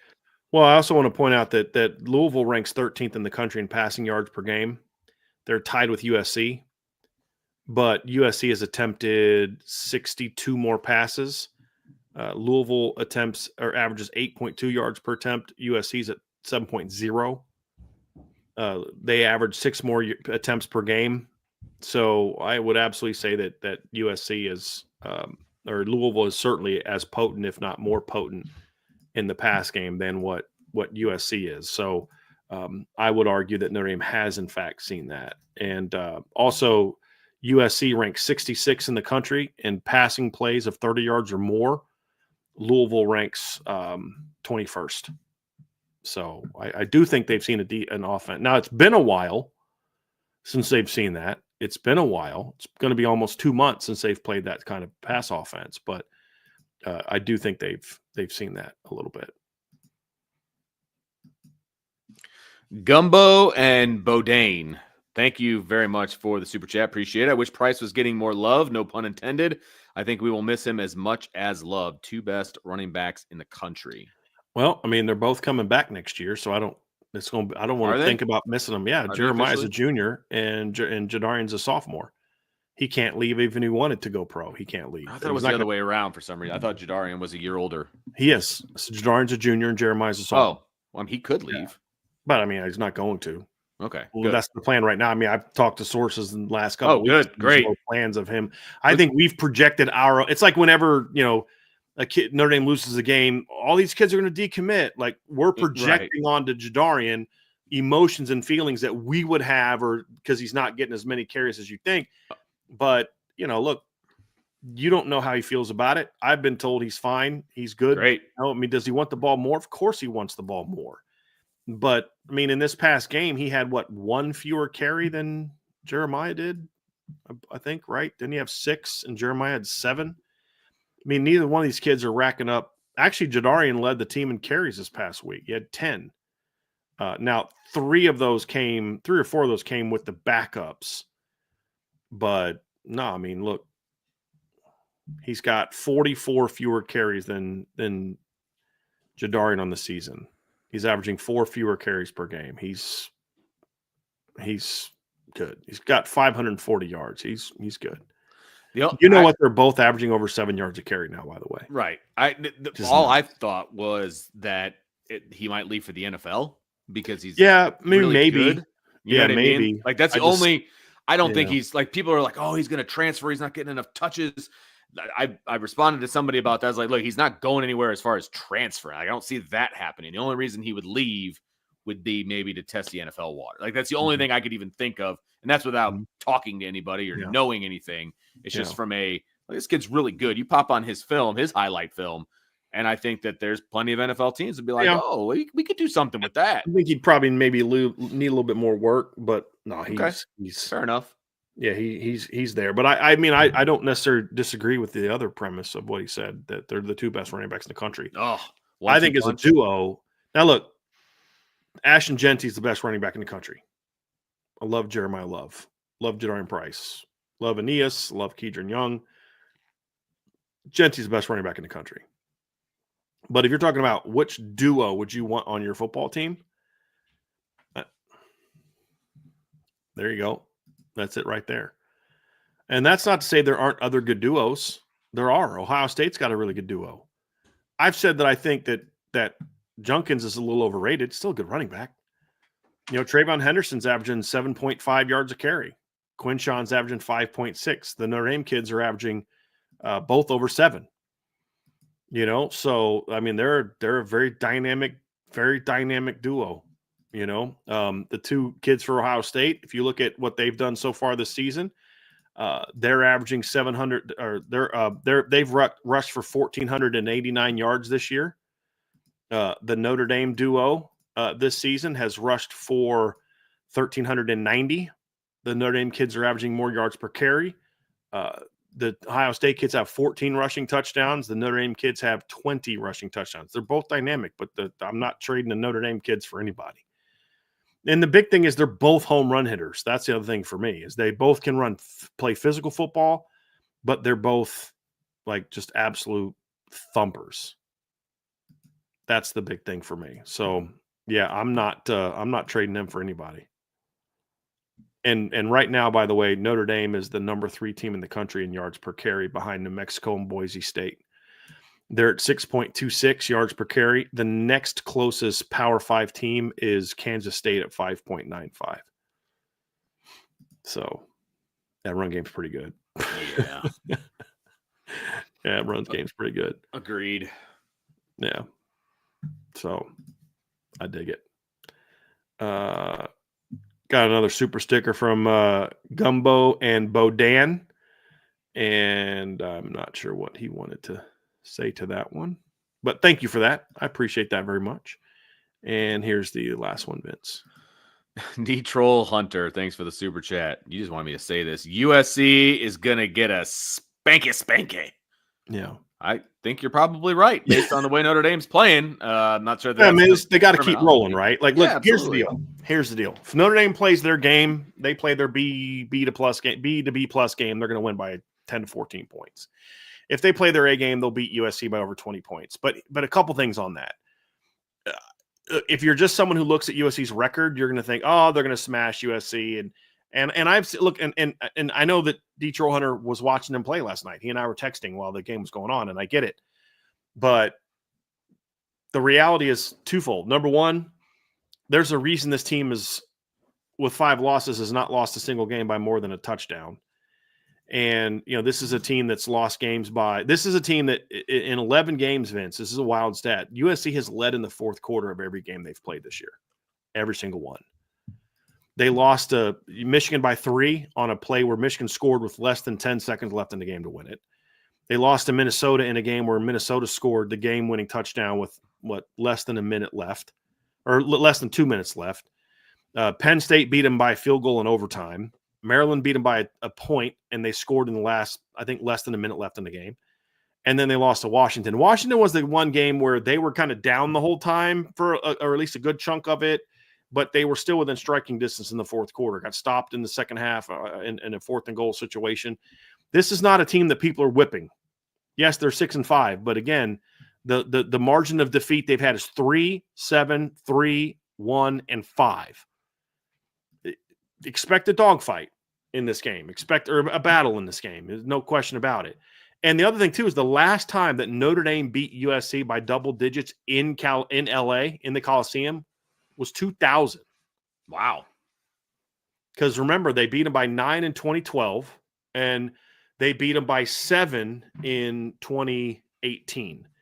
And if you remember correctly, Vince, in that game in 2018, when USC had a losing record and Notre Dame was 11-0 and trying to get into the college football playoff, if you'll remember correctly, USC jumped up on Notre Dame 10-0. And Notre Dame's first touchdown did not come till 2:20 left in the second quarter. Is that gorgeous? One of the best, might be the best throw Ian Book ever made. That corner route touchdown to Chris Fink for going to a gorgeous throw. And then, of course, Notre Dame ran away with it. Now, Notre Dame was up 14 points, and USC scored with less than a minute left. So once Notre Dame got going, they took it to USC. But it was a 17-10 game when Book hit that little quick swing route to Tony Jones that he took to the house with like 3 minutes left in the game. That ended it. Yeah. But that was a battle. And this USC team is better than both of those USC teams. Now, I think this Notre Dame team is better than those 2 Notre Dame teams as well, the way they're playing. But I'm expecting a battle. And then if they end up whooping them pretty good, then great. But this is not a USC team that's going to just kind of lay down and die. They're because what do they got to play for? Ruining Notre Dame's season. That's what they're playing for. Ruining their rival's season. Sure. That's what they're trying to do. So, is Notre Dame capable of spanking USC? Yeah. But it's going to, Well, they're playing, for a lot of things, right? They're playing for a better bowl game, all of that. It's all there. I don't know how much bowl games matter anymore, Vince. I'd be curious to hear that. But what's more important to you, a bowl game or ruining the rival of your opponent, putting NFL film together of a top 5 football team? I think those things are more motivating. Those are two different things. So the second one, I absolutely agree with you. The first one, I don't know about that one, because that's this is a whole show's concept and topic, but the whole rivalry piece, have there been guys at USC long enough to really even consider this a rivalry, to be bought into that? You know what I mean? Well, there's a lot of guys that got recruited by both schools, so they understand in that regard. Sure. And there's a lot of guys that are new to the team, but you and I both know these kids are going to get indoctrinated into the rivalry real quick. Okay. But it's also about what the coaches are selling. Hey, this is our chance to ruin Notre Dame season. So, but I agree with you. I don't know that matters as much in the portal era. Right. I agree. And that's across the board. That's not just USC. I don't want people to think I'm picking on the Trojans, but some of the tradition I feel like is hurt by the portal. I agree with that. That stinks. I agree with that. Yeah. So that's it. Any more? Is that it? Okay. All right. Well, that's going to do it for our super chat portion of the evening. So make sure you hit that like button, that subscribe button, that notification bell, and share with your family and friends. And of course, jump on the boards.irishbreakdown.com for all your Fighting Irish fandom needs. It's all right there. boards.irishbreakdown.com. All right, Brian, we're going to finish things off today with a discussion on the college football playoff rankings. And we're going to talk a little bit about the Saturday that was, if you will. And look, 7 of the top 20 teams ranked in the college football playoff rankings lost yesterday. They lost. So, like, I mean, we're talking about some pretty major shakeups here, and this is the biggest, I think, shakeup so far in these rankings. Like, what is the committee going to do with certain teams, and what is that going to look like? And we're 2 weeks away from the final rankings, and so this is going to shape a lot of how we are going to know what the committee is thinking. So I said something. I think it was our Thursday show. I made a joke that there weren't a lot of marquee games on and not a lot of ranked versus ranked matchups, which meant there were going to be some crazy upsets, because every time we've seen that, and there hasn't been a whole lot of weeks of that, but in the past when we've had weeks where there just weren't a lot of great games on, we get Vanderbilt beating Alabama. And there was always like a couple games that would happen like that. It was like, it wasn't just that game. It was also, yes, Bama got beat, but then also this other crazy thing happened that day. You know what I mean? And it just was like, it was just one of those things where just like when it rains, it pours kind of thing. Yeah, it did too, man. Yeah. And so you see these things, Vince, and you're just like, boy, this is just why I would not want to, I would not want to be one of those teams. But I'm thinking like, okay, maybe a game will happen. Maybe there'll be like one upset. I did not see coming all the different upsets that we saw coming. It's like there was this week where you had number 1 Bama was playing unranked Vanderbilt, Ohio State was playing unranked Iowa, Tennessee was playing unranked Arkansas, Georgia was playing unranked Auburn, Miami was playing unranked Cal, Michigan was playing unranked Washington, USC was number 11, Michigan was 10, USC was 11. They were playing unranked Minnesota. And you just look at all these games and you're just like, not a great slate of games. Louisville was playing unranked SMU, and Vanderbilt won, Arkansas won, Washington won, Minnesota won, and Louisville or SMU won. And then Miami gets gifted a play late in the game that otherwise they would have won.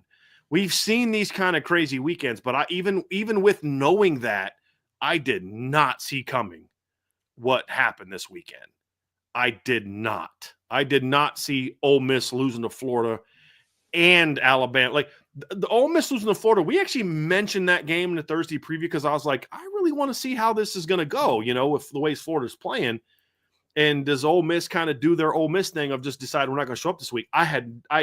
Vince, Bama losing to Oklahoma was so far off my radar. I thought there was a better chance that Army was going to beat Notre Dame than Oklahoma was going to beat Alabama. And you said as much. I remember very specifically, and I don't know if it was the Thursday show that I was cutting up, or if it was a show that you and I did together or whatever. It might have just been us talking. It might have been no way. We were talking about potential upsets, and we're kind of going through the list, and you're like, yeah, that's not happening. No way, Oklahoma. And now they beat them. They destroyed them. Yeah. I mean, they whooped them from start to finish. Yes. Start to finish. It was never a game. It was never a game. It just wasn't. So that was ugly. I was worried about A&M and Auburn. It's just the typical looking ahead game.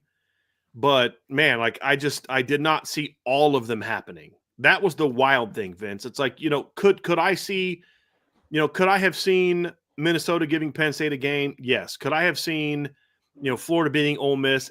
Maybe. But it's possible. Could I have seen Arizona State beating BYU? Of course. Could I have seen Auburn upsetting A&M? Of course. I picked Kansas to beat Colorado, so of course I expected that. But to see all of them happen, and that's what got me a little nervous before the Notre Dame game, because I'm like, right. First of all, with the week I was having is like, this is just going to be the perfect ending to my week of just the worst week of my life. You know what I mean? Or worst month of my life. Let's just end it this way with Notre Dame freaking losing to Army.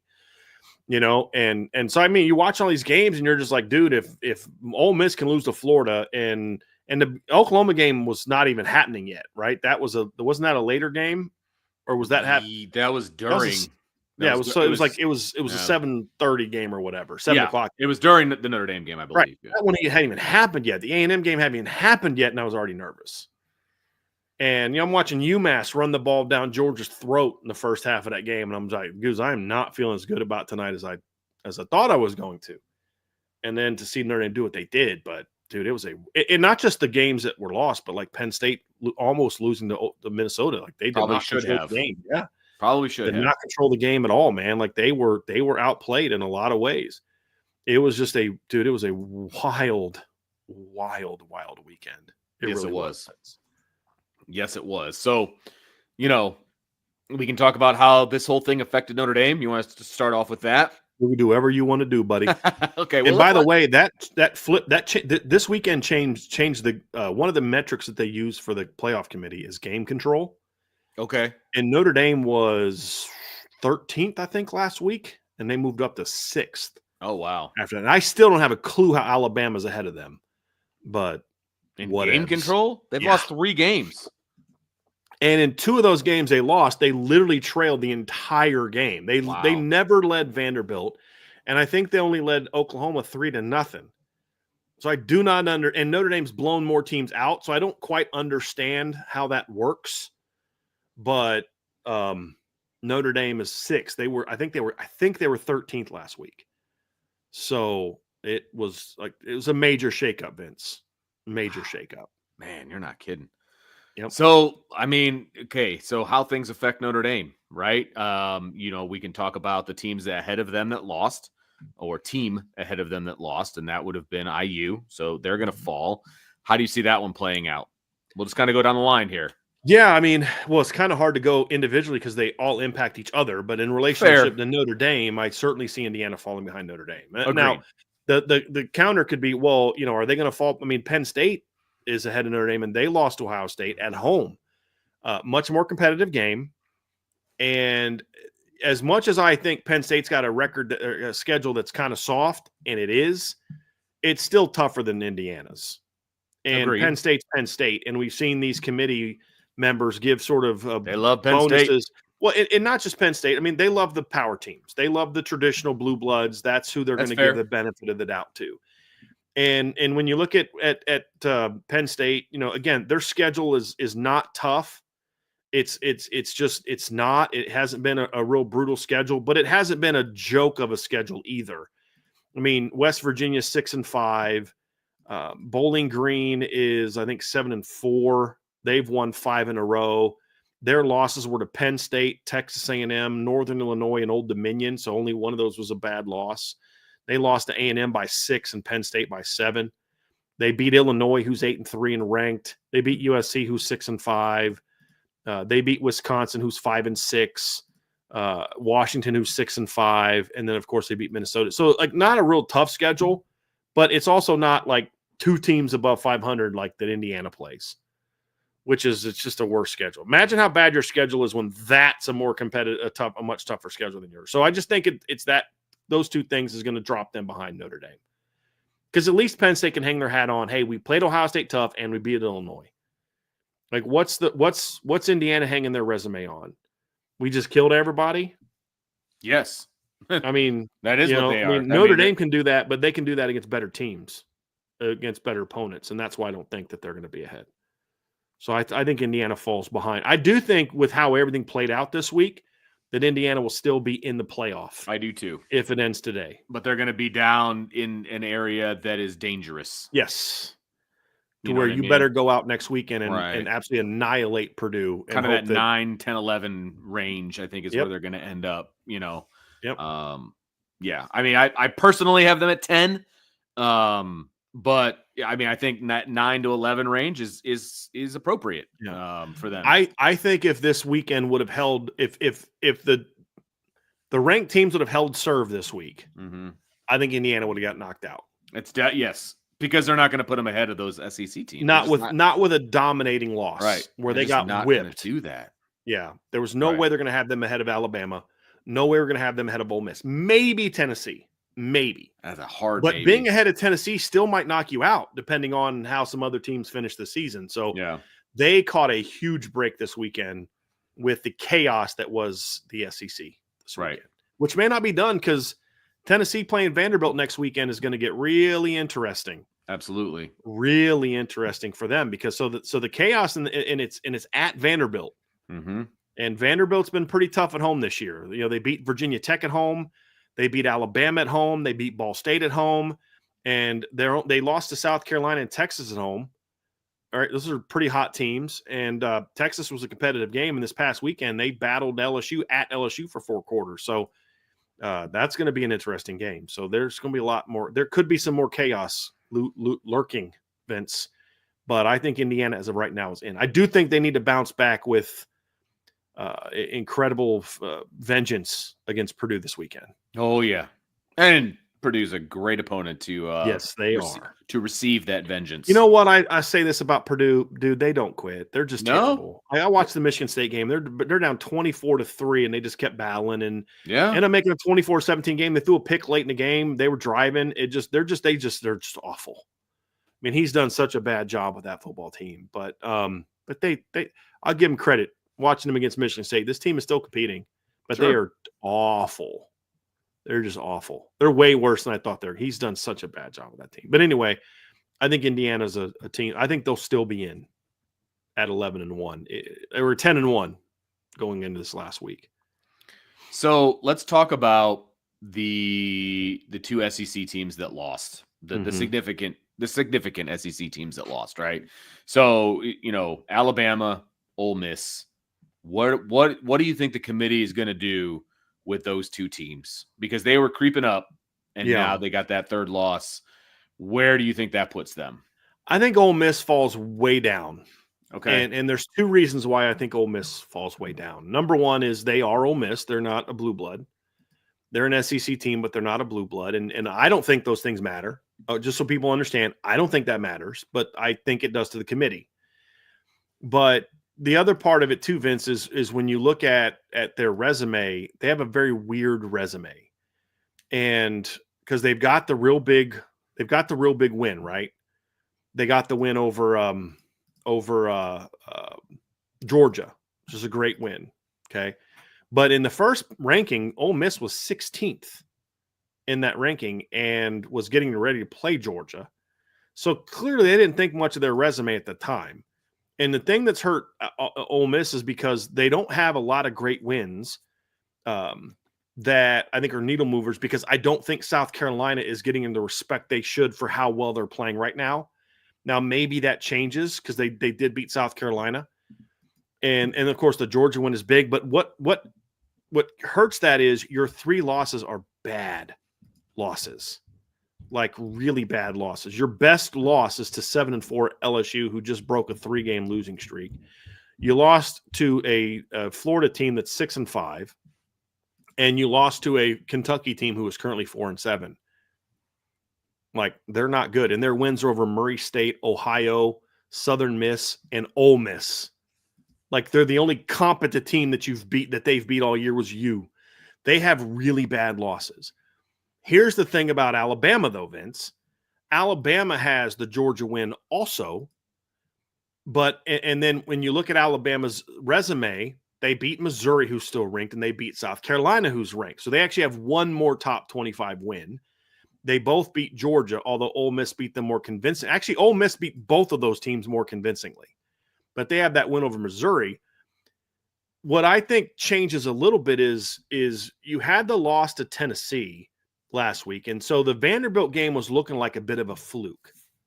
Tennessee's a really good team. You lost to them on the road. Vanderbilt's a fluke. Well, now you've lost to 2 6-5 football teams. Right? So everybody, Northern Illinois sucks. They suck. Okay. All right. They're a 6-5 MAC team. Well, you've lost to 2 6-5 teams from your conference that aren't very good either. And at some point in time, and including a Vanderbilt team who lost to Georgia State, by the way, who's like 2-9. And then, Oklahoma's just gotten blown out by people a big chunk of this year. I mean, Oklahoma's wins this year. They beat Temple, who stinks, Houston, who stinks, Auburn, who stinks, Tulane, who's pretty good, Maine, and now Bama.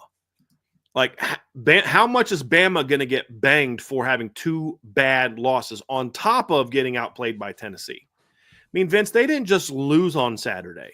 They got whipped by Oklahoma. That's what I think kind of like Ole Miss went toe-to-toe and had chances to beat Florida.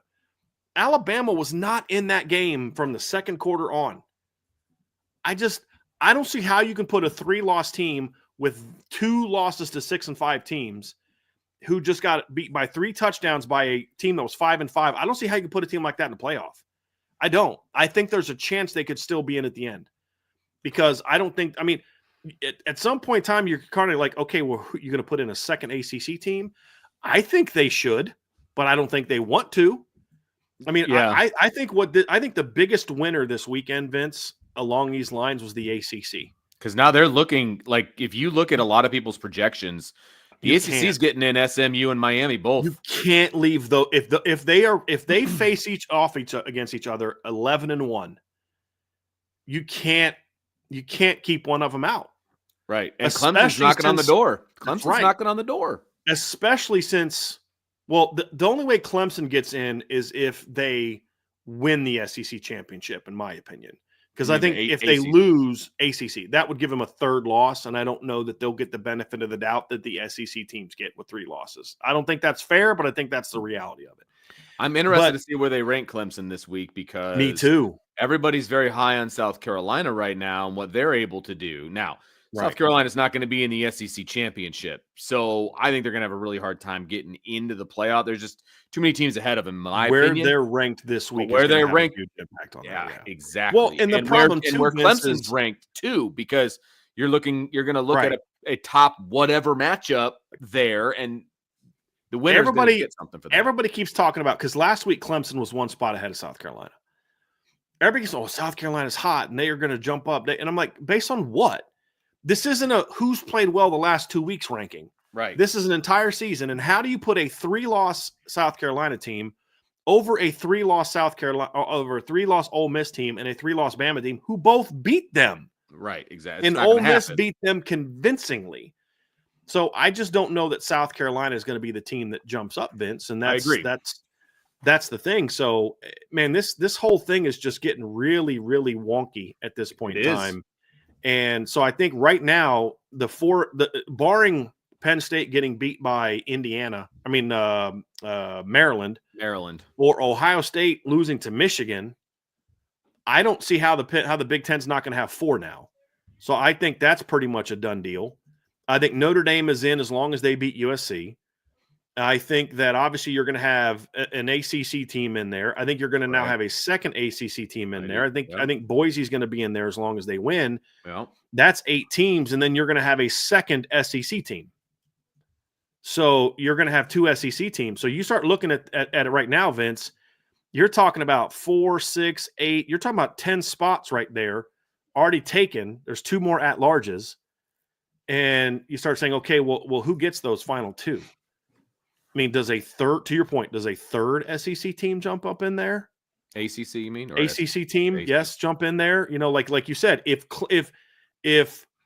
what would it? I don't know if that's possible, because it would require, I think, one of those 2 to lose this weekend. I think the only chance they have is if Miami lose. Like SMU, I think is in, aren't they? They've already clinched, haven't they? The ACC championship? Yeah. Is that what you're talking about? Yes. Because they haven't lost a conference game yet. Let me see. SMU's only loss this year was to BYU. Yeah, they're undefeated in the they're 7-0. And then this week they have Cal. So they have one more conference game to play. So there's a chance, because Clemson only has 1 conference loss and Miami has 1 conference loss. And Clemson is done. Right. With their ACC with the conference. Play. Right. With the ACC, and then Miami has Syracuse. So there's a chance that the ACC could get 3 in if Clemson's not the one that gets in the ACC title game. So if Miami and SMU both win this weekend, and Miami plays Syracuse. Oh yeah, right, yeah. At Syracuse, that's a good win for Miami. Syracuse is 8-3, and then you have SMU plays Cal. They're not that good. Although a nice win for them coming back to beat Stanford this weekend. They're going to a bowl game, by the way. I believe Cal's 6-5 now. Okay, I believe. So that's a decent win. I mean, hey, SEC teams are losing to 6-5 teams all the time, right? But those teams are SEC 6-5s are better. Yeah, that 6-5 SEC team played in Miami earlier in the year and got just annihilated. But whatevs. So I think there's a chance that you could see a 3rd ACC team get in if Clemson's going to have to whip South Carolina this weekend. to have a chance to. I do think that could happen, Vince, because they were sitting there at 17 last week. They're going to jump Colorado. They're going to jump Texas A&M. They're going to jump BYU. Given, like, no doubt that moves them up to 14th. Maybe Arizona State jumps them. I don't think that they will, though. I don't think they will So either. you're talking about them immediately going up to 14. Now, if they whoop South Carolina this weekend, and do they move ahead of Ole Miss? Okay, here's my question to you. Do they move ahead of Bama? Do you put Clemson? Yeah, what that was going to be my question. Alabama, Ole Miss, Clemson. Who do you rank higher? Because Clemson's got 2 losses right now. Those teams have 3. The problem with Clemson is what's the wins that you're hanging your hat on if you're Clemson. Fair. That's my problem with Clemson being in, because Clemson's got a good record, but they haven't beat anybody. They've only played 2 good teams all year, and they got beat by both of them. Well, I think the win over Virginia Tech on the road was a good win, but they beat Pitt this weekend on the road. That game was a good, or 2 weeks ago. That was a good win, but Pitt is fading bad. I look at it, Vince, and it's like, here's who they beat: App State, NC State, Stanford, Florida State, Wake Forest, Virginia, Virginia Tech, Pitt, and the Citadel. Is beating South Carolina, a 3-loss SEC team, enough to get them vaulted into the playoff? It could be, because it's Clemson. Right. That's the thing. Right, exactly. It's like, they're way too close to SMU than what they should be when you consider who SMU has played and who SMU has beat. SMU's ranked 13th because they're SMU. That's it. They lost to a top 25 team. They beat Louisville on the road. They blew out Pitt. I mean, they've been far more convincing in their victories than what Clemson has been this season, but they're SMU. So, I mean, I think you have to put Clemson over Ole Miss, because Ole Miss's losses are so bad. Because at least with Clemson, they have 2 good losses. Georgia beat them, and Louisville beat them. Louisville's the team that's been ranked a bunch this year.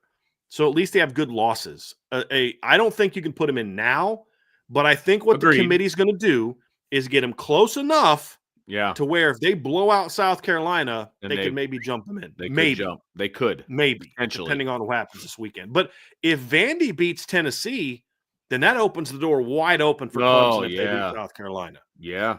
Because now all those SEC teams have 3 losses. Right. And now if they lose to, I mean, you're going to get a 3rd SEC team in, I think, just because the committee's just going to make it happen. Agreed. But I don't know who should be in. I don't know that any of them deserve to be in. They're losing to they're losing to average teams, Vince. Like this whole notion, the SEC, the teams at the top, they just beat each other up. No, they're not. If they were beating each other up, they'd all have 1 loss, maybe 2. That's it. But they're losing, like Georgia and Texas are in sort of the beating each other up category. Because say what you want about Georgia, and I don't think they're that good of a team, but their losses are to Bama and Ole Miss. Yeah. They're beating everybody. Now, it's not always pretty, but they're at least winning all their other games. Texas lost to Georgia. They've beat everybody else. Bama and Ole Miss are losing to bad teams. Kentucky beat Ole Miss. Vanderbilt beat Alabama. Oklahoma just destroyed Alabama. Florida beat Ole Miss. LSU beat Ole Miss. I mean, heck, middle of the road Big Ten USC beat LSU. So that's not a great accomplishment. So I just don't know how you do it. And I think what we're seeing now is the ACC and the Big 12 are not getting enough respect as leagues. And when the Big 12 eats each other up, it's because they're bad. When the SEC eats each other up, it's because they're good. Because it's narrative driven, not actually resume driven. Because if you actually look at the Big 12, there's a lot of really good non-conference wins against other Power 5 teams in that league. But they're just not getting the love right now, Vince. And I think they're way too far back to get a second team in my opinion.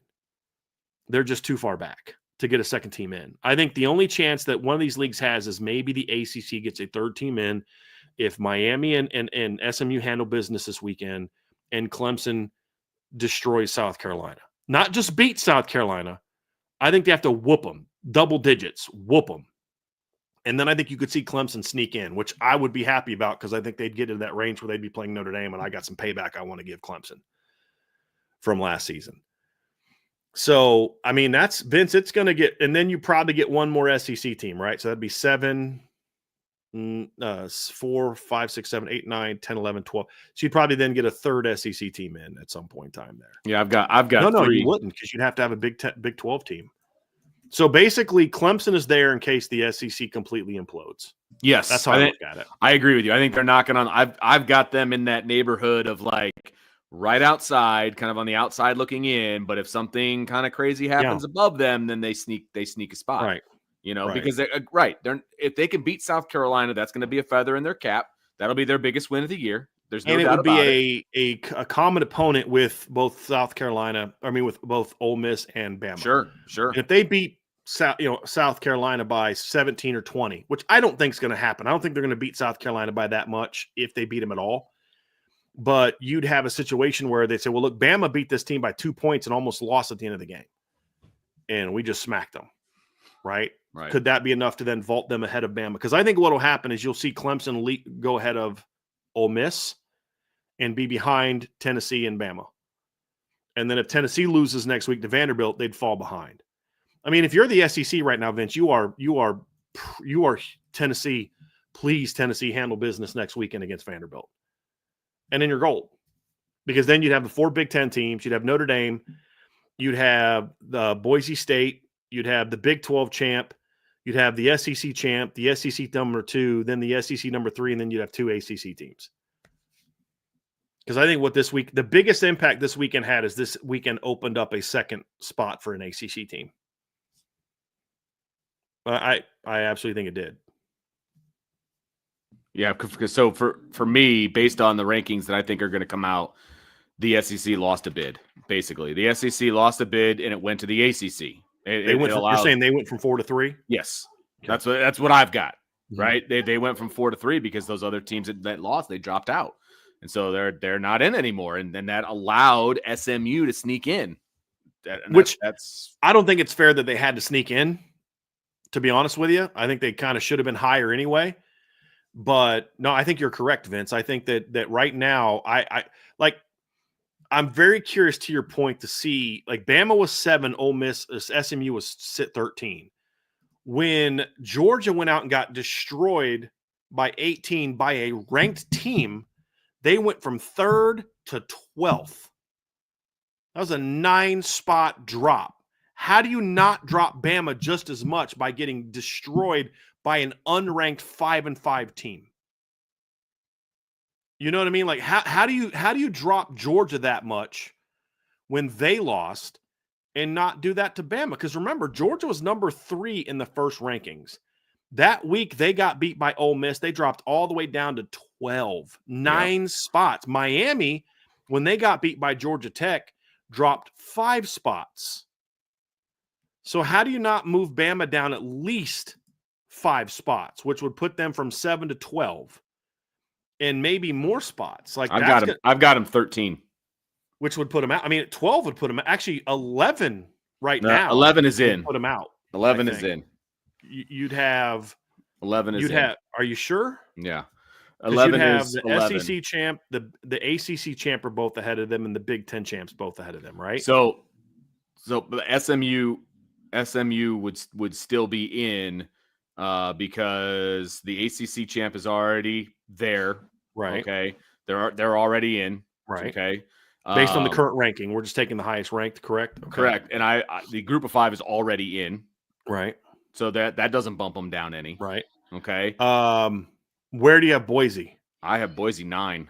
Okay. All right. That answers my question. I'm thinking you have Boise behind them and then the Big 12 behind them. Right. So it'd only be the Big 12 I did. Jump them. Okay. Correct. Okay. Yeah, correct. Got it. And honestly, I wouldn't even have the Big 12 jumping them because I got the Big 12 as the 12 seed. So they don't even jump them, but they get in. Or I mean, I guess they would jump. They would jump whoever's 12. Whoever's 12, which I have as Clemson, actually. Yeah. Interesting. Yeah. Figure what the heck. Yeah, that's the problem, Vince, is a lot of these teams that are sitting there with 1 or 2 losses don't have a lot of great wins.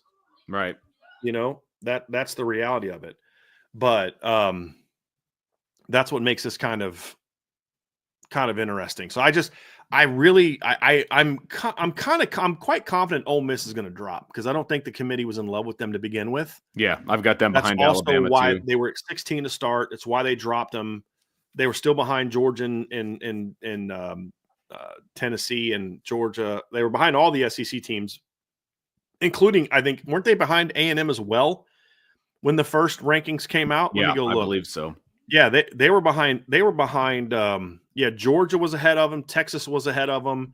Tennessee was ahead of them. Bama was ahead of them. A&M and LSU. 6 SEC teams were ahead of them the first weekend of the rankings. That was only a couple weeks ago. And then when they beat Georgia that next week, they obviously jumped in and were but even then they were still the number 4 SEC team, even with the win over Georgia. So I don't think the committee is all that high on Ole Miss. This past week they jumped to 3rd because of the Tennessee loss to Georgia. I don't think the committee's all that high on Ole Miss, to be honest with you. And so I could see them falling down because, I think the only reason they were ahead of Georgia and Tennessee is because they all have the same record. They beat Georgia. Georgia beat Tennessee. It would have been hard to kind of have one of those two teams ahead of them. You can't have Tennessee ahead of them because they just lost to Georgia. You couldn't put Georgia ahead of them because they just got smacked by Ole Miss 2 weeks ago. I think having that 3rd loss is exactly what the committee needs to just, all right, Ole Miss, you had your chance. Yeah. You're out. Yeah, I've got them as my 5th best SEC team right now. I think they're out. So they're out by 2. Yeah. For me. They're way out. Yeah, they're way out. And I even think they'll be behind Texas, they'll be behind Georgia, they'll be behind Tennessee, they'll be behind Alabama, and I think they're going to be behind South Carolina. Oh, wow. I do. Okay. Now, I don't think they should be. Okay. But South Carolina was at 18 last week. I would not be shocked if Ole Miss falls because, again, we talked about when Georgia fell 9 spots. I could see them dropping them way down. Because I think they want to try to set South Carolina up for somebody else's resume builder is what I think we could see. And if they're going to give Clemson a big jump, I think they also give South Carolina a big jump to try to maybe boost that resume. Where was South Carolina before? They were like 18 or something. They were at 18 this past week. Clemson was at 17. Okay. So I could see them having them at like 12 and 14, 13 and 14, 14 and 15, something like that. Okay. This week is what I could see. So, Vince, this is probably one of the weeks where I'm having the toughest time on where they're going to put people because I'm trying to project where I think they're going to put teams. And this is what this whole conversation is about. What do we think they're going to do? This isn't what you and I think they should do. Correct. Because that conversation would have been real quick. All those 3-loss SEC teams are out. Gone. You can't lose 3. You can't – Georgia was the only SEC team that could have lost 3 games and still had an argument to get in because, let's say Georgia this year, Vince, would have lost to – let's say they lost to Clemson in the opener. They'd have lost to Bama and Ole Miss. You say, okay, they'd still have wins over Texas and Tennessee. Let's say they'd have beat Clemson, beat Bama, or beat Clemson, lost to Bama, lost to Ole Miss, and lost to Texas, let's say. They still would have beat Clemson. They still would have beat Tennessee. They still would have beat Florida. You know what I mean? So, no matter how you shake it, with 3 losses, they were still going to have 2 great wins. Whereas a lot of these other teams have, no great wins or just 1 great win. And their losses are all great losses. The problem with Bama and Ole Miss is they have nothing but bad losses outside of the 1 loss to Tennessee that Bama has. All of Ole Miss's losses are to unranked teams. And 2 of Bama's losses are to unranked teams. So I think that's what hurts them. That's why Georgia's still going to be real high. I think Georgia's going to end up hosting now, Vince. I think this opened up a path for Georgia to not only get in, but to host a game as the 7 or 8 seed. I've got them hosting at 8. Yeah. I've got them hosting at 8 this week. Now, we'll see what happens next week, obviously, because they've got one more game, and then they've also got the SEC championship. But at the present, it's interesting because the way that I do the rankings first, and then I just fill in the seedings, right, based on all the rules and everything like that. And the interesting part for me is first round games. I've got IU and Penn State. So you got Big Ten playing against themselves, and then I've got Georgia, Tennessee, which is SEC playing against themselves. I don't know if the committee is going to try to avoid that or not, or what that looks like, but that's just the way my rankings ended up working out. So IU would be traveling to Penn State 10-7, and then Georgia would be hosting Tennessee 8-9. Ohio State is hosting Arizona State because Arizona State's the Big 12 champ, but they're in the 12 slot. And then Notre Dame's hosting SMU in the first round. And then they would play Miami in the second round. So that's just the way everything worked out. Do you have I know you did what you think the rankings will be. Do you have like what you think they should be? I haven't That even would thought actually about be that, an to be honest interesting with you. conversation. So, because I'm actually kind of looking through this now, Vince, and I'm kind of looking at like last week's rankings, where I think teams will fall, where I think teams will be. So I'll give you, if you don't mind, I'll kind of give you what I have right now For of what you think it should be, or what you I think think it will should be, Okay, what it go ahead. should be based on last week's ranking. So like not starting all over from scratch and what my rankings should be, but based off Okay. what last week's rankings were and what I think that they will be this week, or what they should be this week, based on where where things were last week, and based on where they were, but also with a little caveat of what I think they should do. So it's a little bit of both. I think I'd have Oregon 1, I'd have Ohio State 2, I'd have Texas 3. I personally would have Notre Dame 4 and Penn State 5. That's what I have. But I could see the committee saying we're going to wait one more week before we leap Notre Dame over Penn State, because we want to see them play that second common opponent of USC. And then I could see them kind of leaping them at that point in time.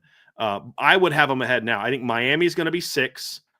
I have Georgia 7, Tennessee 8, Boise 9, SMU 10, Indiana 11. And then what comes next is going to be interesting, because I think it's going to either be Alabama or Clemson is who I think, because if you look at last week's ranking, 7, 9, 14, 15, and 16 all lost. That's 5 teams.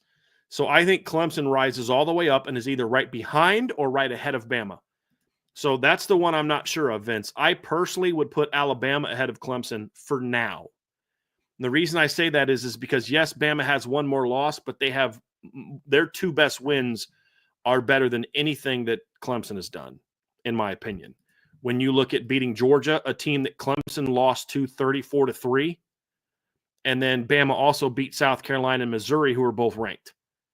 And you could even argue that beating LSU is better than anything that Clemson has done so far. I mean, that's the reality of it. I mean, that's the problem with Clemson's resume, Vince, is they've beaten App State, NC State, Stanford, Florida State, Wake Forest, Virginia Tech, and Pitt. Their best win is literally over Pitt, who is not a very good football. They're 7-4 right now. And, you know, I mean, I would rank LSU ahead of Pitt right now, honestly. So that's why I think Bama is going to be at 12. Now, 12 has them, like to you, as you said earlier, 12 has them out. But here's the thing, Vince, with Clemson at 13, they're in striking distance where I could see South Carolina being right behind them at 14. And then if they beat South Carolina convincingly, you now have another, because right now the only common opponent between Alabama and Clemson is Georgia, who Bama beat and Clemson got whooped by. But if Clemson goes out there and whoops South Carolina, who Alabama barely beat, that might be the thing that they could maybe use to put them ahead. But I think they're going to try to get that third SEC team in. So I think Alabama is going to be sitting there at 12, waiting on somebody else to lose, positioning them into where if Tennessee gets beat, Bama replaces them. That's what I think they're going to do. And honestly, it's kind of what I would do, because after you get past Georgia at 7, there's you got Boise's good and SMU's good. There's a lot of really shaky resumes after that, other than that, Vince. I mean, Tennessee's got a real shaky resume. Their win over Bama doesn't look as good now. I mean, heck, Oklahoma beat Bama and Vanderbilt beat Bama more convincingly as far as gameplay than what Tennessee did. Clemson's got a shaky resume. Indiana's got a shaky resume. There's a lot of not good resumes after the top 7, 8, in my opinion. And so you and I are very close, by the way. What our 1 through 9 were identical. Yeah. Our 1 through 9 were identical. We had IU and SMU flipped. Okay. Yeah. I mean, okay. You know what I mean? I just think the fact is SMU's got much wins. That's I don't disagree with you. I mean, they've got to win over Louisville. They've got to win over what's the other one? Pitt. Right? Pitt. That's what. And then that's better than anything Indiana's done. Those are both better than anything Indiana has done this year. Agreed. That's why I would say that's why I could see SMU being ahead of them. But I get where you're coming from. That's a big difference between 5 and 13. Right. and then just one loss to the number 2 team in the country. So I could see yours being So correct. IU, SMU. So we just had those flipped. And then you were kind of discussing where basically the next 4 teams that I have Yeah. on where they're going to be. And so what I It's did, murky. my first swing at it, right, was I put Clemson 12, Alabama 13, Ole Miss 14, South Carolina 15. So I put Clemson just by virtue of their record being 9-2. I just put them above the block of SEC teams that all have 3 losses, and then it's Alabama, Ole Miss, South Carolina in that order. I got something crazy for you, Vince. All right. I don't disagree with anything you just said except for one thing. Because again, not 1 through 11, we just have a couple where it's just 9, 10, and 11 are flipped. I think there's a big difference between 9, 10, 11. Where do you 9 and 10 or 10 and 11? We haven't flipped. Excuse me. There's IU and SMU. Very clear. Here's who the top 11 should be, in my opinion. Yeah, it gets real murky after that. I agree. I will not be at all shocked if we see Ole Miss fall not only behind the teams that you mentioned, but potentially falling behind Arizona State and potentially falling behind Tulane. Oh, wow. Yeah. Wow. Because again, I think the committee needs to protect itself from having a very low ranked team in the playoff or a 3 to 4 loss team. So like if the Big 12 continues to eat itself, there's a chance, Vince, you could have a Big 12 champ with 4 losses. It's unlikely, or excuse me, 3 losses. It's unlikely, but it's possible. And so when I look at that, I mean, I think Arizona State, they're going to, because they're the hot team in the Big 12, I think that could position them to say, hey, let's get them up to 14 or 15 to where if they now go win their next couple, then when we jump them in, it doesn't look as bad, where they're 18th and then you have to put them in. I think the optics of it are going to matter to the committee. And they're going to be able to look at Arizona State and have now sort of an argument to say, let's give them a bump because they just beat the number 14 team in the country. And a week before, they knocked off a K-State team by 10 on the road, who you just had ranked in the top 20 a week ago. They're going to be able to look at Arizona State and say, hey, guys, we've seen it.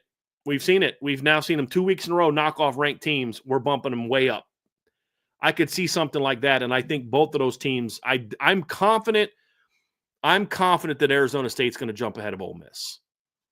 Not like super, I'm betting a mortgage on it, but I just feel like they're gonna do that to try to get them up in there. If they don't do that with Arizona State, then I could see them doing that with Tulane. Because I think they need to try to get that 5th conference champ in better position right now. And that's why BYU is 14. I just don't think they want to be sitting there with the 5th at-large bid being a team ranked 19th or 20th. That's going to be a bad look for your first playoff. You know what I mean? And so that's why I think one of those 2 is going to get a bump. And if I had to guess who that's going to be, I would guess Arizona State is who that would be. So don't be shocked if that one, because I agree with you that that's a big jump from 21. Yeah, it's a big jump. But what the committee says they do is they look at your entire resume all over again. They start from scratch. Right. Well, if you start from scratch on Arizona State's resume and you get out preconceived ideas of what they should be or whatever the case may be, you start looking at it and saying they beat Kansas, which now looks a lot better. They beat Kansas State on the road by 10. They beat BYU this past weekend in a game where they really led the entire game. They've got a really bad loss to Cincinnati and a really bad loss to Texas Tech, but they did beat an SEC team. And they're going to look at it that way and say, hey, look, this team has proven themselves, competent. They beat a 6-5 Texas State team. They're going to say, hey, I think this team is, and they're hot. That's the other thing they're going to say. This team is hot. And I think they're going to get a big bump, and they are hot. I mean, they blew out Oklahoma State. They beat Kansas State convincingly. They beat BYU. I think they're going to get a big bump. I think they're going to at least get up to 15, but I definitely feel good about them being ahead of Ole Miss. I think the committee's going to punish Ole Miss because I don't think they like Ole Miss as a team. I don't blame them. Their losses are really bad, like really bad. And the last thing you want to be sitting there doing is Tennessee gets upset and Bama gets upset this weekend, and now you've got to put a 3-loss Ole Miss team in there that lost to 3 unranked teams. Like, I don't, you know what I mean?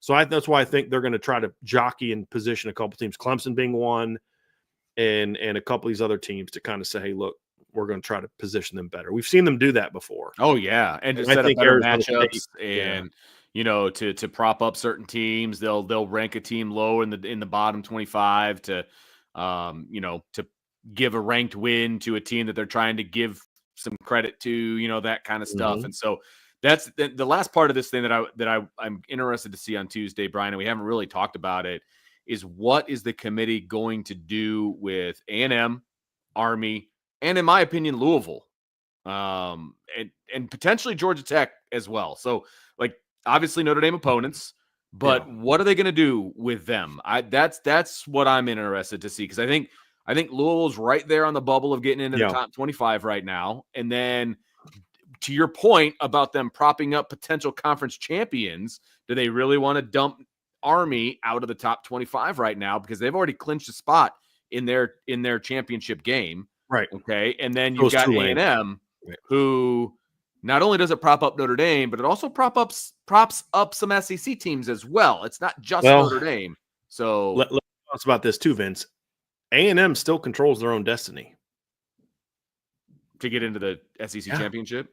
If they beat Texas this weekend, I'm pretty sure I read this today that they would get in against Georgia, and Texas would be out, because Texas would be 0-2. Think about this. They'd have 2 losses, and they would be, because all the other teams have 3 SEC, like Tennessee has 2 losses, but they'd be out because of the other factors. Ole Miss has 3 conference losses. Bama has 3 conference losses. Right now, Georgia, Tennessee, and A&M will have 2 losses. Right.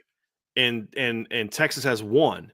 Yeah. But from what I could be wrong, so somebody in the chat can correct me, but I believe what I read was if A&M wins, because of all the tiebreakers, A&M would get in against Georgia's in, because Georgia's done in the SEC. They play Georgia Tech this weekend. Their resume is already complete. Yep. Georgia's in. The winner, I believe, from what I read, the winner of the A&M Texas game is the next team to get in. Bama's out. Kind of an eliminator. Tennessee's out. Okay. And I think Ole Miss is. I believe that's what I read, Vince. I could be incorrect. Ole Miss is definitely out. They got 3 losses. If you're the committee, you can't drop A&M down too far. Yeah, good point. Because now all of a sudden your SEC champ is what? Not going to get an automatic bid? Good point. I mean, think about that. If A&M falls too far and they beat Texas and Georgia the next week, you're going to have to jump them really freaking high to get them ahead of the 4 teams ahead of them. Are you going to drop them below Arizona State? You're going to drop them below – I mean, you got to be careful how far you drop them because of the optics, and that stuff shouldn't matter, but I think it does. Wow. And so I think they're going to I think they're going to have A&M no lower than 20th, because at 20, Vince, you beat Texas, you can jump up 6-7 spots the next week, get to 12 or 13, and then you beat Georgia, and all of a sudden, just like that, you're a top 10 team, and now they got the bye. Sure. But then here's what gets crazy. Then there's a great chance that the SEC champ is the 4. If it's A&M, yeah. Yeah. And it's still not, I mean, I think Georgia leaps Miami either this week or next. That's what I think, because weren't they behind Miami this past week? Yes, by 1. So I don't see how you can, they were 8, Georgia was 10. Miami was 8, Georgia was 10. Okay, by 2. Georgia did not look great against UMass. Miami at least beat a Power 5 team. But I think once Georgia beats Georgia Tech, who beat Miami, then Georgia goes right ahead of them. Right? I mean, that's now you got the common opponent and blah, blah, blah, blah, blah. And, sure. But if that doesn't happen, then and Miami runs the table, then all of a sudden you're going to have the Big Ten champ. You're going to have the ACC champ. And you're going to have the SEC champ. Now, all of a sudden, the SEC champ's the 3 seed. Well, but depending on what Boise does. Georgia's already ahead of Boise. Oh, so you're saying if Georgia wins. Okay. If Georgia wins out. I could see. I thought you were saying if Texas A&M wins out. Texas A&M wins out, I think they're 4. If it wins out, they're either 4th or 5th. Yeah. You know what I mean? So, like, it could get real crazy. So it's going to get wild. These next couple weeks are going to be – now, I think we're going to actually have some calm. I actually think the next couple weeks are going to be kind of calm. I just have not liked A&M's body language the last couple weeks, Vince. I just think their lack of depth is really hurting them.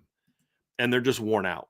I mean, there aren't. I mean, do you see that? I see a team. They had a hell of a comeback last night, though, man. Yeah, it fell they short, did. obviously, but Right. I mean, they were down 21-0. I thought Yeah. that game was over. I just think they're out of gas, man. I do. I just don't think they've got the depth. I think the Marcel Reed thing, I still don't think that was the proper. I mean, get why they did it. I still don't think that was necessarily the proper move. You know, this whole if Notre Dame would have played A&M with Marcel Reed, blah blah blah. And I'm like, well, what's A&M's record since Marcel Reed took over as starting quarterback? You know what I'm saying? That's just right. I mean, they're 1-2 since he took over as starting quarterback. So they got blown out by South Carolina, and then got beat this past weekend by Auburn, who's 5-6. You know what I mean? So, man, I just think they're worn out. So I think Texas beats A&M. I hope I'm wrong on that. That'd be great to see that. Oh, that would be absolute utter chaos. That would be and I think Georgia beats Georgia Tech, although I would love to be wrong on that. If A&M goes to the SEC championship game, then obviously Notre Dame's best win is vaulted. yes. Just saying. And Louisville's you brought up Louisville and Georgia Tech. When you look at the bottom of the rankings, the problem is there were not as many lower in the rankings losses. So if you look at the college football playoff rankings for last week, you had number 17 won, number 18 won, number 20 had a bye, number 21 won, number 22 won, number 23 won, number 24 won, number 25 won. So it's going to be hard to drop them out. Yeah. Now, does Colorado go from 16th to out? Possibly. Does BYU go from 14th to out? Unlikely. They lost on the road to number 21. They're not going to get knocked out of the top 25. They were ranking Colorado based on the fact that they might be in the Big 12 championship game. That's right. And now that they don't need them anymore, they could absolutely fall out. And then number 19, Army lost. They could knock out. So there's a chance that either Army stays in, which for two reasons. One is primarily is you want to get the two AAC teams ranked when they play each other. Because again, if chaos happens, you don't want to put an unranked Army team in the conflict. You know what I mean? Like, it's just, But the other reason would be obviously to give Notre Dame a boost. But I could see Army falling out. I could see Colorado falling out, and then maybe jumping in a couple 4-loss teams from the ACC, Georgia Tech and Louisville. Now, not to necessarily boost Notre Dame, although it would. Georgia Tech getting a bump, I think, would be good because now all of a sudden you've got a chance for Georgia to have a ranked win. Yeah. And ranked win over a team that beat Miami. Sure. Which vaults Georgia up the rankings and potentially gets them into that number 2 spot if they win out, right? And then you also have a situation with Louisville where, Clemson has a second loss, but it's to a top 25 Louisville team. I think Louisville being ranked also boosts SMU, which allows them to move SMU up. It allows them to move Notre Dame up. So we've seen this for years, guys. They'll move teams into the bottom half of the top 25 to help teams that they want to kind of give a boost in some other things. It would not shock me if one of them is in the rankings this week. And if I had to bet, I'd probably go Georgia Tech because I think they would put Georgia Tech in to boost. Mm-hmm. Just boost that matchup. Just boost that and then matchup. They could say with Georgia Tech, like, hey, they just recently beat Miami, so they're kind of hot. Whereas Louisville would be a tougher case, even though they were ranked in the top 22 weeks ago. And they just, they bounced back from that Stanford loss and just annihilated Pitt yesterday. But they're still 2 weeks removed from losing to Stanford. Where Georgia Tech's a little bit of a different deal because Georgia Tech lost to Virginia Tech now 3 weeks ago, but since then they beat Miami and they beat NC State. You could maybe say, hey, it wouldn't shock me if one of those two gets in there. Yeah, it wouldn't. Right. And so somebody said in the chat, it would give Miami a quality loss and it would give Notre Dame a quality win. I could see, and it would set Georgia up to get a ranked win as well. Sure.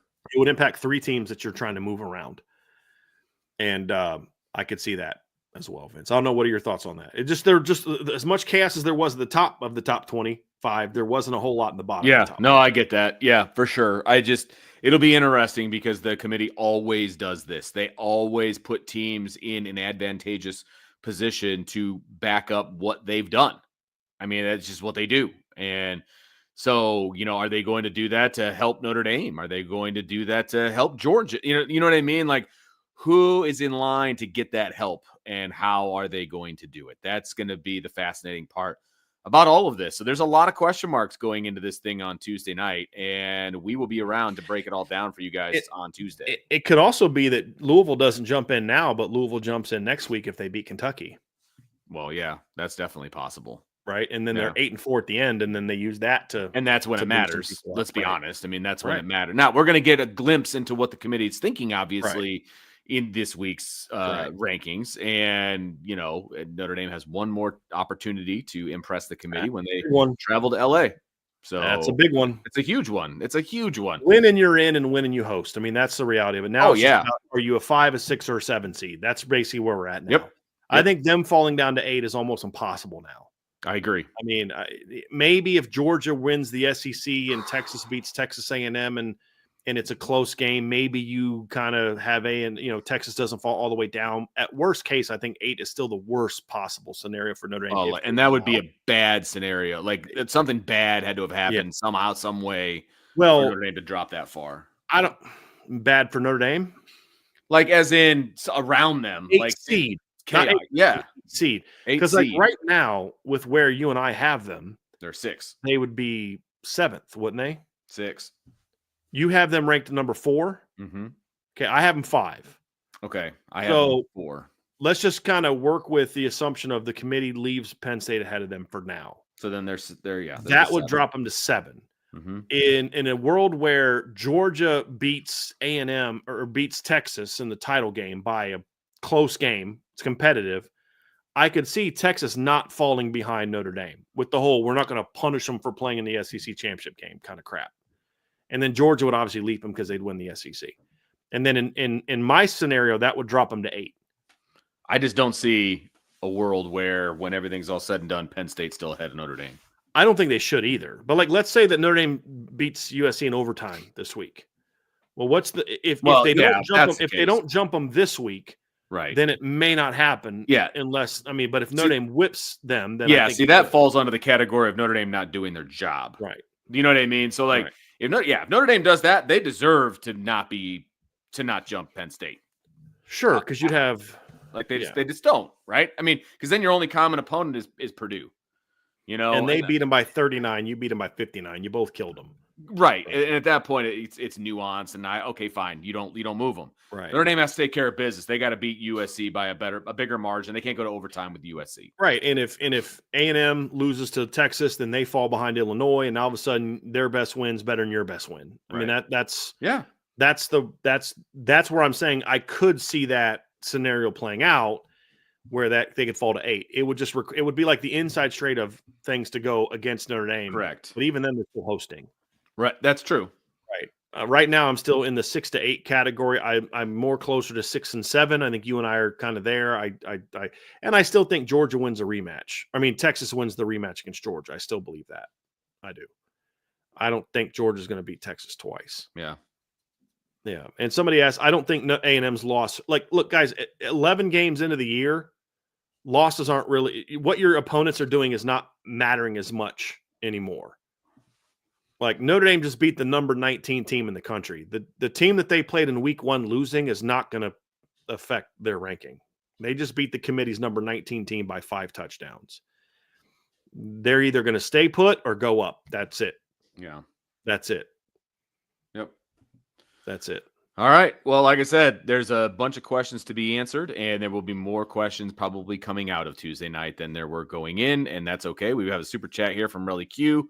Thank you very much for the super chat. Based on how the playoff is structured with a group of 5 teams and wild card slots, it looks like number 5 might be the best spot in these brackets going forward, which as far as ND can go, versus the 12, then the 4, the 8 or 9 or 1.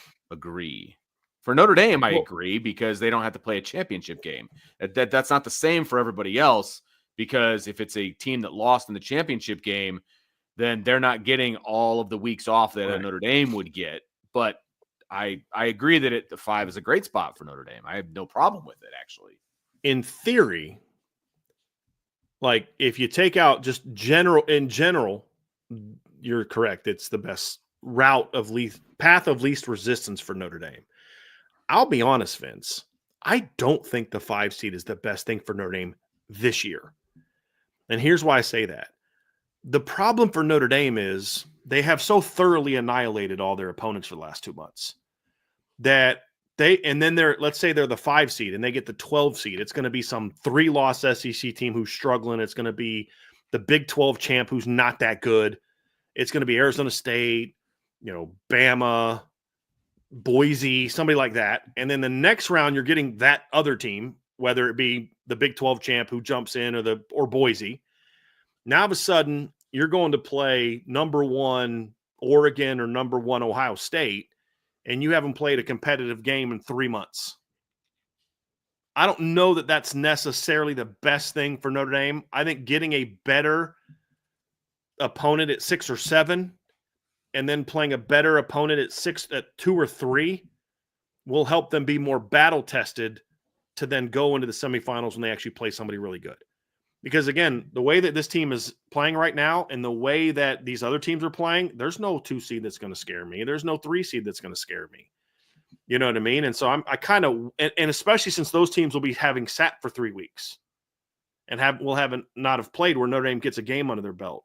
So I actually think Notre Dame getting a 6 or a 7 would be a little bit more beneficial to them this year than normal because of the way that their schedule, because Florida State's not good, because USC is not as good, where you're going to need a little bit of test. I don't want to go into the semifinals and the last time you played a team that was even remotely close to you, you played Florida State, who sucks at the end. You play Virginia, who's not that good. You play Army, who's really good but not talented. You play USC, who's not that good. Then you beat Arizona State in the first round. You beat Boise State in the second round. And then you got to go play Ohio State or Oregon. Like, dude, it's been a long time since you've been on the field with a team that can hang with you somewhat from a roster standpoint, whereas Ohio State will have played Indiana, Oregon, and then whoever they play in the quarters, that 8 or 9 seed, they're going to be a lot more battle tested. And as we've seen this year, those teams that are more battle tested, a lot of these times have won these games versus the teams who haven't played anybody in a while. And I think that's what hurt Clemson against Louisville.